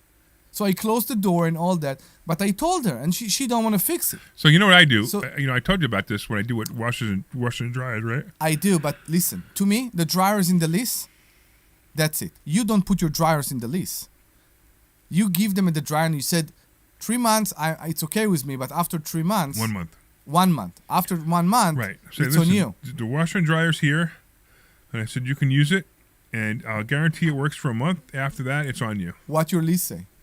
Pretty much that. Okay. Yeah. So the lease say that she's responsible for the washer and dryer. Well, then now she's responsible for the washer and dryer. Same thing. Right. I have a. Because I found the biggest problems I had with tenants were washers and dryers. Correct. I have a. Because they put rugs in them. They clean their boots with them. And then they're like, well, it doesn't work anymore. Like, yeah, I know. Well, the guy came and fixed it. He found parts of your rug everywhere. Listen, I have a dishwasher that leaks. Really? Now, the dishwasher is like 25 years old. Okay? So beside the fact that the racks for the silverware are broken, that you see that you have rust because the cover around the trays is going fading and all those things. It's leaking on the floor. I have to put a rug when I put the dishwasher. That's a nightmare.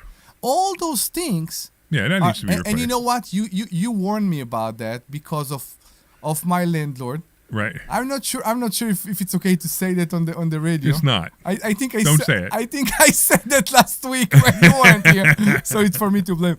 But it's a really, really big problem. Yeah, so landlords who they don't put a lot of money into their properties and they just want to collect rent, that's the kind of landlord they are. And that's not. I wouldn't do that. I mean, those faucets would be replaced. The dishwasher would be replaced. The heater, I would say, I'm sorry, there's nothing I can do. Listen, I was at my rental property until 10 p.m. on Tuesday. because there was no situation in my mind that in this weather the tenant will be without heat. Yeah. And I said to myself, I have to find a solution. That's exactly right. And I will tell you another thing. Yeah.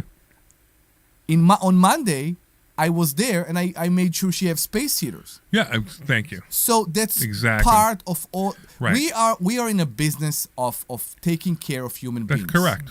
And if once you think that, and once you start, when you become a landlord and say, I'm in the business of taking care of my tenants or people, human beings, that's when your landlording business becomes better. That's when your tenants become better. You need to know. And that's when you become a successful landlord. Correct. When the tenants give you a hug and say, thank you for being here till 10 o'clock at night and fixing my heat. Correct. That's exactly one of our biggest argument was about the AC repair in Ruskin one time. Yeah, right. And this guy was the opposite. This tenant basically was the opposite because he refused to follow instructions. Right. And that's why we kept having problem with the AC there. Now we had another tenant. By the way, if you're watching online, you're watching me yawn. Yeah. I just need to let you know that I didn't sleep. I flew 18 hours last night. Came up at 2 o'clock in the morning to no heat. I was up all night putting wood in a fireplace to keep my wife and myself warm enough to try to sleep. So I think at this point my body is just finally giving up. Okay. So I'm not being rude to Omri, and I'm not a guy who yawns in the middle of the day. It's just that I am just at that point. So my apologies if you're watching this online. And I'm not boring. And Omri's definitely not boring. Omri's annoying, but not boring. No. So you want to go? So that's the thing. If you are a landlord, take good care of your tenants. So let's do this. Let's grab Todd online. What's going on, Todd? Cleveland, Ohio. Hey, Omri. Hey, how are you? I just wanted to say I'm doing well. You got some great people there. Omri did a great job last week, and Jonesy's a great guy. Awesome. So you definitely have great people. You mentioned the mobile home because I'm thinking of Tampa. Yeah, sure. How did you get? Was that your first mobile home park? So it was my first mobile home park. It turned into two because we bought the one next door. But yeah, it was my first. It was our first mobile home park. Now I had some experience with mobile home parks with a friend of mine who used to tell me all the things he was doing with it. But it's not. It's just like any other. It's just like buying an apartment building. You've got multiple units or a multifamily house.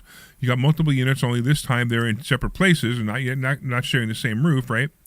So that's basically the same, but then of course mobile homes, you quickly learn two things. One is the tenants that you attract with mobile home parks are very different than what you thought, right? Like normally, somebody has a 650 credit score, I just question them a little bit more. If they have a 650 credit score for mobile home park, I'm like, yay, that's awesome! Wow, I know. If they have a 600 credit score, we're excited. It's like the average person with the mobile home park, and it's average. Remember, we do have some people that have bigger credit scores, but it's usually between like 530 and 580. Yeah. And start with the 4. Well, I said average, but what we found, the other thing too that's interesting, and I'll get back to your question in a minute, but the other thing that's interesting too about the tenants, when we look at their credit, we realize that it's not so much it's not as bad as it looks, but it's just really bad because they don't have any credit card, so there's nothing to bring their credit up. They made one bad payment somewhere, or 2 years ago they had a couple of bad payments, and it's just their credit. It's when you read into it, it's not as bad as the number, So because I teach credit, I look at it. I go, okay, let me see what happened here. And there are people who they owe $47 to Verizon and they won't pay it, and if they paid it, their credit score will come up 50 points. They just don't get it, So it's stuff like that. But all right, so Todd, what do you want to know about mobile home parks? No, it's something that because for one, it's not in Cleveland, so it just seemed like a way of investing outside of Cleveland. And it sounds like it might have been a little more affordable than looking for an apartment building. So it's just exactly the same thing. And the techniques of buying the mobile home park and buying an apartment building are exactly the same thing. We bought both of these with seller financing, a partial seller financing and partial private money lenders. In fact, both of them, the first one we closed, we got 14 or 24,000 back. I think we got 24,000 back. The first one was 15, the other one was over 100. Yeah, okay, there we go. Right. So so we got 15,000 back on the first one, we got over 100,000 back on the second one. And the cash flow. So, we get free money. And we got a lot of free money. So it's the same exact methods. We bought it with absolutely no money out of our pocket. We got money back. And that's what we need to that's what you need to learn how to do. It's how you acquire the real estate that matters more importantly than what the real estate is. Then there's some people who say, hey, you should buy real estate cash. I totally disagree with that. I think that's the worst thing you could ever do. All right, man. I don't have the cash, so I'd have to. Yeah, exactly. So all you need to do is just learn how. And it's funny, if you use money from private investors, you don't need good credit either. So you can actually have bad credit. You can have no money, and you can go buy a piece of real estate, no problem. And guess where you can learn how to do that, Todd? No, go ahead. Guess where you can learn how to buy houses with no money? Of course, with us, yes. InvestorSchooling.com. That's. Go ahead, say it, Todd. Well, what? Say InvestorSchooling.com. InvestorSchooling.com. There you go. So if you guys want to learn how to do that, you can do it. You have mobile home parks, apartment buildings. It doesn't matter. Whatever years you're buying. Listen, my next venture is probably going to be a hotel. Mm-hmm. And my next big thing will probably be a hotel, and I will buy that with no money out of my pocket also. And I'm looking forward to it. Okay. All right, Todd, you keep up the good work. We'll see you in Tampa. Wait, are you? Any chance you're going to join us? He's going to be in for Tampa. Money Hacks? He's going to be in Tampa. He's going to join us for Money Game. Okay, that's awesome. He's going to join us for Money Game. Yeah. Okay, cool. Yeah. And make sure you went VIP. If not, call up Rich and go back to being VIP. All right, man. Thanks so much for calling. We appreciate you. All right.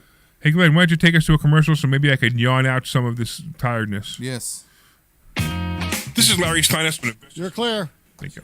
And tell you everything we do in 30 seconds. So you need to come to class this Thursday night, and you need to learn and spend some time with us to see how you can make more money than you've ever made before.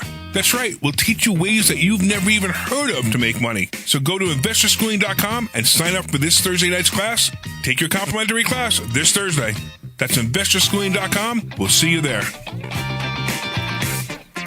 Hi, this is Larry Steinhouse, and I want to let you know that I buy houses. I buy houses from people that may be a tired landlord, maybe somebody who's having trouble selling their house, or maybe someone who needs to sell their house quickly. Well, all you need to do is call 855-939-1137. That's 855-939-1137, and I promise to answer the phone and help you with your situation. That's right, your house may be cluttered. It may be a house that a relative left you, or it may just be a house you just want to get rid of. 855-939-1137.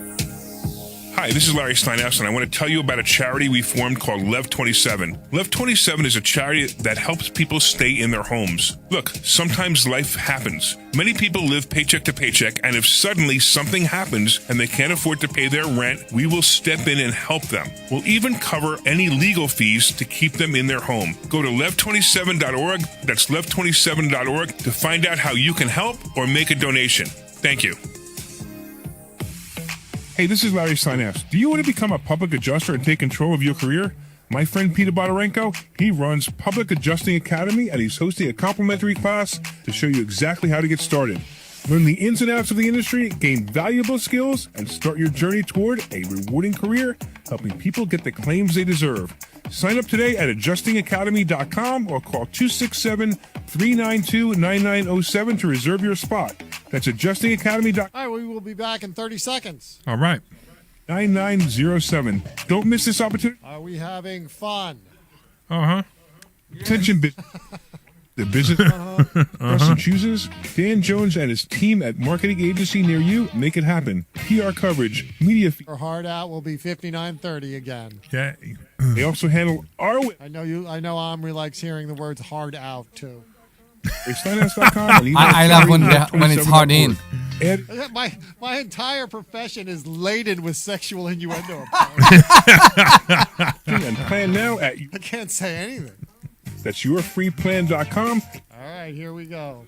One that people can't stop noticing. This program is paid for by Investor Schooling. Oh, yeah. All right, welcome back, everybody. Welcome back to the Larry Steinhouse Show. I am Larry Steinhouse. I am the CEO of Investor Schooling. I am here with my co-host, Omri Morad, and we're having a good time. We're talking about the storm. We're talking about weather. We're talking about I know. We talked about apartment buildings. We talked about mobile home parks. We talked to stocks a bit. We talked about how to make money. So, what else? You guys, anybody out there want to learn how to make money? If you want to learn how to make money, what's the best way to do that? They call us 855-939-1137. 855-939-1137. If they don't want to call us, they can go directly to investorschooling.com. That's investorschooling.com, and we'll be very happy to invite them for a free class this coming Thursday here at Investor Schooling. Go to investorschooling.com and start the journey for your financial freedom. All right, so what's the phone number again? That's 855-939-1137. 855-939-1137. I have to tell you something, Omri. Talk to me. Both shows, Kimmy has been looking for attention from you. She wants you to say hi to her. So make sure you say hi to Kimmy. I will. Now. Hey, Kimmy.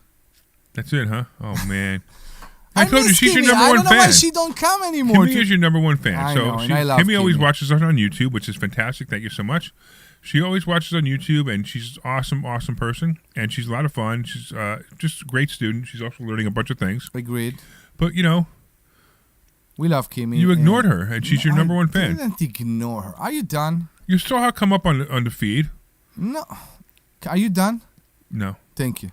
Do you want to talk about stocks for a bit? What do you want to talk about? Oh, I want to talk about Meta. Meta was a play, man. Wow. Meta. So now it's a play. It was a play when it hit 600 or 603, which I knew. And, I didn't think it was going to go much lower than 640.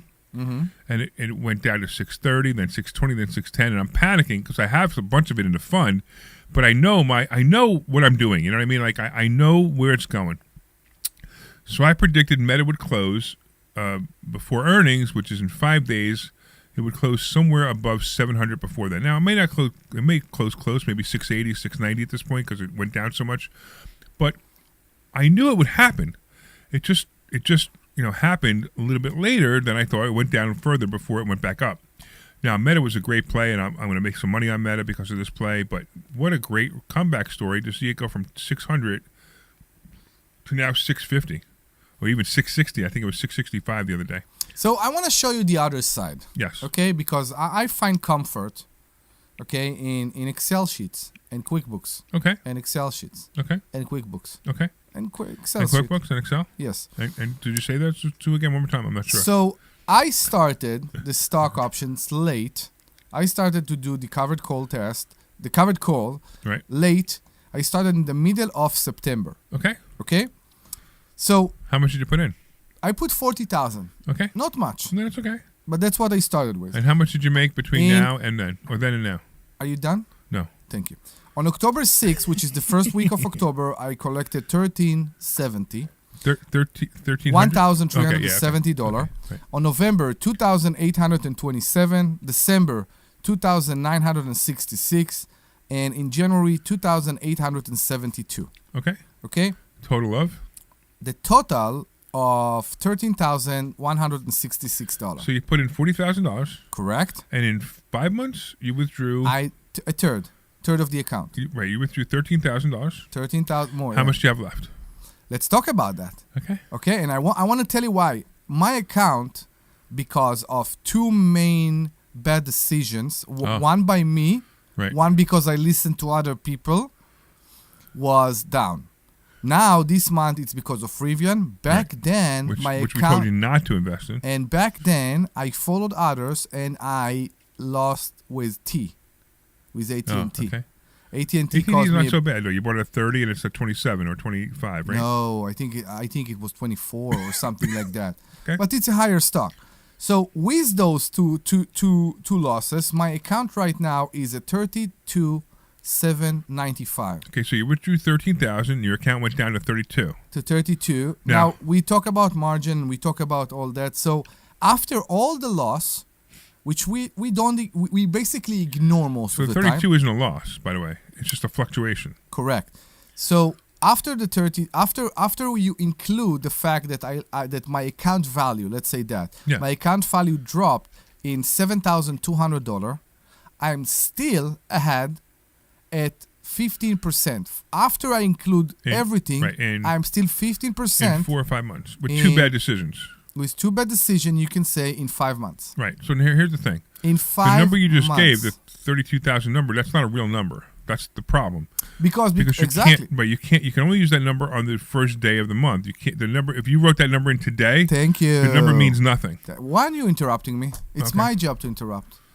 But I just want you to understand that that's how this works. Correct. And what will happen is because the time value of what you sold hasn't been fully calculated yet. Correct. And so we you are won't right see now. That until Friday. We have a week. Exactly. We have a week right now to go through, and we predict with what we see right now that because the market is low right now, it will recover by the first week of that's number one. February. That's number one. And number two, the amount of money that you actually made, how much did you make this month? Low. Okay, well, whatever it was. Low, like 20, 24, I believe, but... Okay, so $2,400. That's pretty good for $40,000. But I have more because I have another $690 in dividends from Verizon. There you go. Oh, nice. But the money that you made, 26. What did you say? 2,600 you made? 24 this month. 24. So you haven't realized that money yet. It's inside. Right, it's not there yet. So it actually your account will probably go up another $1,300. No, it's not true. It's already there. Not all of it. Why not all of it? Because it doesn't show up that way. It doesn't show up. It shows up in your buying power. It doesn't show up in your actual account value. No, but so wait. We need to talk about that. Sure. If I go to transaction history, I see it as completed with the full amount. Right, but you don't see it in your balance of your positions until it expires. Until it expires. Really? Yes. Okay. Okay, so that's why you have to be. That's why a lot of people get confused by that because you're like, well, I made $2,500, but I don't see the $2,500. Is it the same? It doesn't appear. Is it the same way with the margin interest? Yeah, that you don't see it until the end of the month. Okay. When they take it, right? Okay. So yeah. So I'm looking at the transaction history, and I was pretty sure it's like a general ledger. Yeah. When it's posted, it's posted. It doesn't work that way. Okay. It's kind of it's very interesting how it works. It's a credit or a debit, but it doesn't count towards your amount of money. But anyway, this is complicated stuff. You're making this more complicated than it is. All of this is so simple to do. I didn't. I only tried to make the point. I know, but I'm just saying it's so simple to do that people don't need to sit here and listen to us talk about how the numbers get calculated. And I want to say that even with bad decisions, sometimes, okay, you're still going to make money. A lot of it. Where I am right now, that if it will continue, we're talking about 30% a year. Yep. At least. Yeah, absolutely. Right. No, you're going to make more than that. You'll probably do close to 80%. So it's pretty amazing. It's pretty amazing. I know. So we did a fund. So the fund, so far, per a share. Do you want to go eat pizza after the show? What? Do you want pizza after the show? I can't. I have to go home. I have to I just have stuff to do. But I'm hungry. Well, fine. Okay. So wait, do I have this number here? Per share. Oh yeah. So per share, since the fund started, the fund started in August. So per share, which is $100,000 a share. Per share, they made $18,585 so far. That's just since August on their money. So they made almost 20% on their money in about 6 months. Yeah. Right. And that you gotta remember that's their share. That's what they get. So the fund made double that. Mm-hmm. Right. So the fund made $36,000 on 5 million. I'm sorry, per share.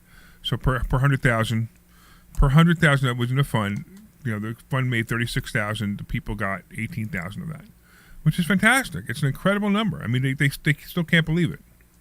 But when we teach, and the funny thing that the fund, we actually teach exactly what we do in the fund. In fact, with some of our programs, with the program called the Onyx program. So if you want to come to investor schooling, the greatest program you can get is the Onyx program. It's expensive, but it's the best program. The Onyx program lets you sit in and watch us trade the fund money.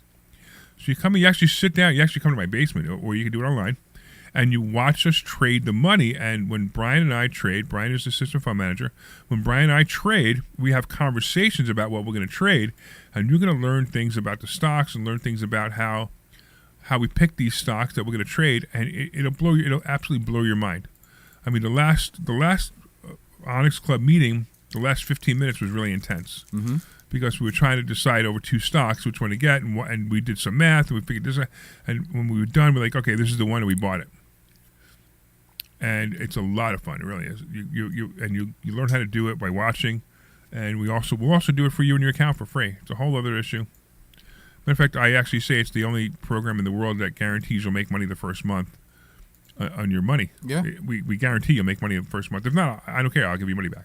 That's how the first month I'll show you that you'll make money. That's how confident you are. No, it's not even confidence. It's more than confidence. It's almost like it can't not happen. You know what I mean? It just can't. You have to make money on your money the first month, because if you don't, then you did something. Literally, you pushed the buttons wrong. You didn't. It wasn't. You didn't calculate something wrong. You pushed the buttons wrong. Yeah. So if you push the buttons the way we tell you to push the buttons, you will absolutely make money. The way we describe it here, people don't believe it, but it is true. That's the way it works, and that's the way it is. Yeah. And if you don't believe, come to Investor Schooling, and we will show you exactly how it works. Yeah. So they have all these shows on PHT, right? They have all these shows that talk about products that they sell, mostly the crappiest product on the planet, which is called the annuity. By the way, annuities. You know why annuities are so good? You know why registered reps like annuities so much? Why? Because they make the most commission on them. Yeah, exactly. I mean, it's amazing to me that they can actually say that. We like them so much, and the reason is they make so much commission on them. Now, it's almost never that you should buy an annuity. Now, when I say almost never, there are times you should buy an annuity. The only time you should buy an annuity is if you're going to instantly annuitize it. What that means is, let's say, great example is... You want to take the money out. No. Great example is, let's say you have a child who is who is handicapped, right? Mm-hmm. And they need money for the rest of their life. So you have a life insurance policy, you die, and you tell the person who becomes the custodian of the child to annuitize the life insurance. So let's say it's $1 million, and you annuitize the life insurance. It'll pay that child's monthly expenses for the rest of their life if you annuitize it. So you instantly annuitize it.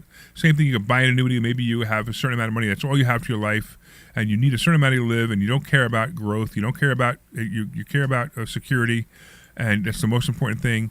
You're going to buy an annuity, and you're going to get paid the very next month if you do it that way. But if you buy an annuity now with the hope to get paid 10 years from now, it's the worst investment you can put your money in. You lose so much money on your money. It's the worst thing you can do. So don't ever do that unless you're going to instantly annuitize that money.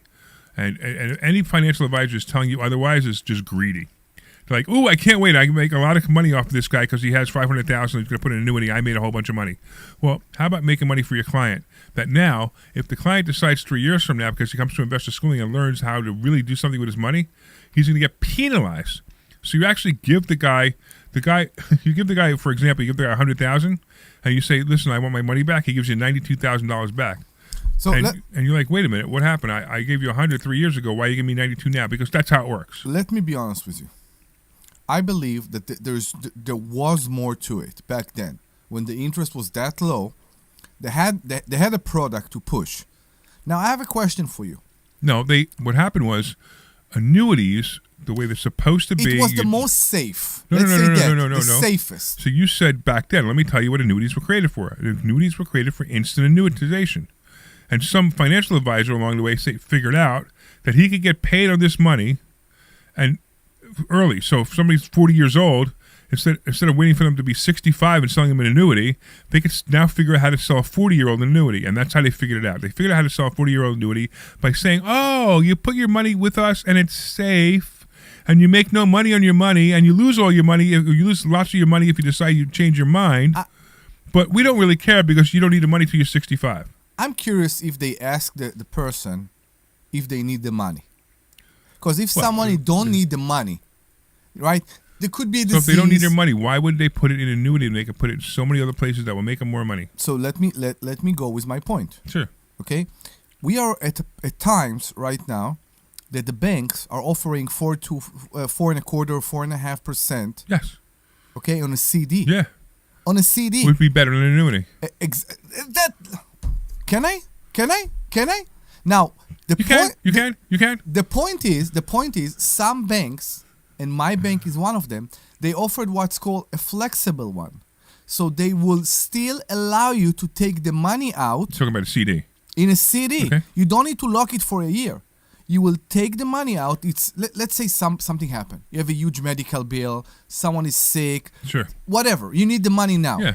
And you will get the portion of the interest. Isn't that amazing? So if an annuity, they tell you they got lock it up for 10 years. Exactly. And 10 years, exactly. and you lose money every year that you don't do. And there's no way you can. There's no hardship or anything. It's not that. If something happened and you need the money, what's your penalty? An annuity? Yeah. Anything 10 from 10 to 1%, depending on how many years you're in it. Exactly. That's the point. So you think about that. You consider the fact that after the commission, after everything, how much money do you make on it? Not a lot. Exactly. What? 2%? Not a lot. I don't know. So we had this student. We call him 0.41. You know who 0.41 is? Yeah, I know exactly who it is. Yeah, 0.41. No, that's not him. Ah. No, it's Patrick's father. Okay. So okay. we call him 0.41 because, his financial advisor had been telling him over and over and over again he was making 7 or 8% a year on his money. I remember the over story. and over and over again. Yeah. And then we did the math. You know what it turned out to be? 0.41. So he was making 0.41, and his financial advisor was telling me he was making 7 or 8% of his money, but he was making 0.41% of his money. Well, he quickly fired the financial advisor, learned how to do some stuff with us, and now he's making 10% of his money, real money. Yeah. Isn't that amazing? It is. It's just amazing how the financial advisors, they're misleading, and they're even told to lie. Because everything you know about money, you think you know about money, and Christmas decoration is wrong. Yeah, as a matter of fact, if you want a copy of my book, you can get a digital copy of my book, Money Hacks, which, by the way, we get into all this stuff in there. Money Hacks, digital copy. You send a text message to the phone number 26786. The phone number is 26786, and you send the word hacks, HACKS, and you get a digital copy of my book. And I'll tell you what, you read this book, I promise you can learn things about money you didn't even know existed. Of course, you can then take a free class. You go to investorschooling.com. and learn how to take a free class on Thursday night and learn something new. Every week we teach something new. And here's the thing, on Thursday night, don't bring your wallet because we're not going to sell you anything. Correct. We actually you just take the class and see if you like it. And it's a class that other students have paid for, so you're going to see what I guarantee you're going to learn something. Sometimes it's a little more complex and sometimes a little easy, depending on where we are. But it doesn't really matter. You're guaranteed you're going to learn something, and if not, we'll give you money back, right? Because it's free. Get it? Of course I get it. I'm just used to it. Yeah, I just want to make sure. I hear it every week. Yeah. I know. Same joke, right? I know. So it's investorschooling.com. You go ahead and do it. Of course, the Money Hacks book, 26786. 26786. Send the word hacks. Correct. All right. We got a few more minutes, man. What do you want to talk about? What's on your mind? I don't know. What are you doing after the show? So what I'm doing after the show, I'm actually exhausted, don't forget. I know, right? I see. I probably need to... I probably need to get my my generator running. So I tell you what we will do, okay? All right.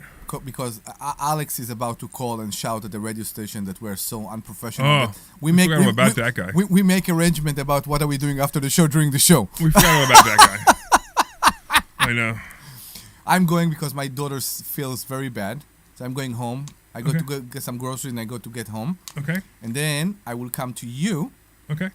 And I'll try to help you. We could work on the generator. And I will take and I want to see if the electric snowblower is enough.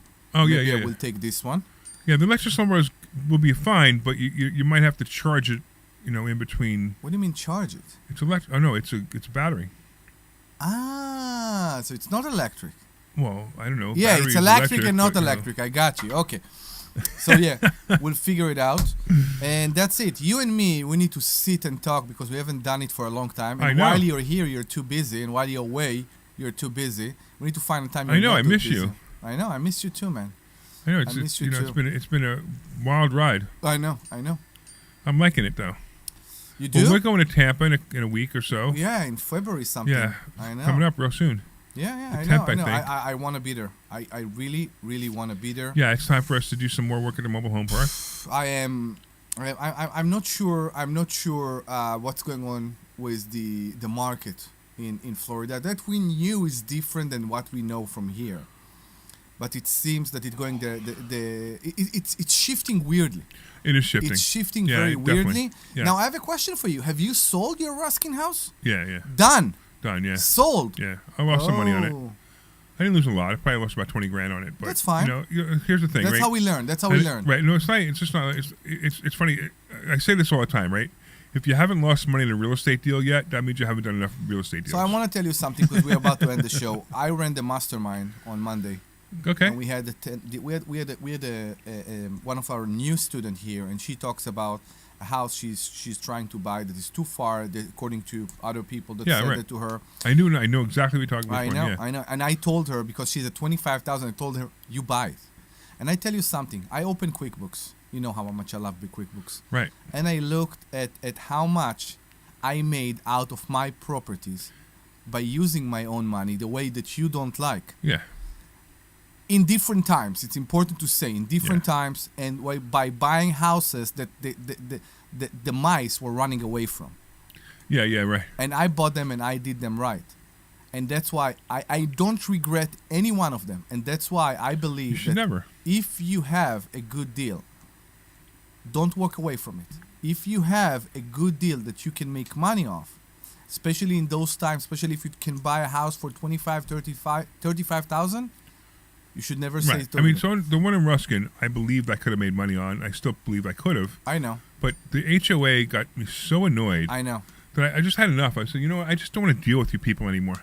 You know, I considered suing the HOA. I just, you know what? I'm just done. I'm just going to take my money and run. Certain things in life, we should ignore them. Exactly. And walk away from them. And then we have better way to deal with them. Yep. And it's human beings. It's everybody. When you're stressed, when you're going through, when you don't see the light, walk away, recalculate, and come back again. Yeah. And that's with everything. I agree. Yes. All right. Anyway, how much time do we have? We have about 45 seconds. So you can go to sleep. We were the Larry Steinhouse Show here on WPHT and on Facebook. We are broadcasting to you from... What? You're taking over. What did he say? He said you're taking over. Yes, we are broadcasting to you from the Investor Schooling headquarters here in Bucks County, Pennsylvania. If you want to take responsibility and financial... What am I saying? Take financial responsibility for your life? Financial responsibility. Let's go Show that. up to. You should go to investorschooling.com. That's investorschooling.com. Right, and I want to thank all the listeners. Yes, please. And I want to thank Omri for being here and taking over. I appreciate you. And I want to thank Kimmy for being on the line. I want to thank the Sweet Larry Page and Sweet and everybody. Investorschooling.com. Investorschooling.com. Bye. This program is paid for by Investor Schooling. Clear. Thanks, bud. You're welcome. Great show. Thank you, man. You want the first hour or the second hour? I think the second hour is you good. Want the second one? I don't know. Both of them were good. I think the first hour because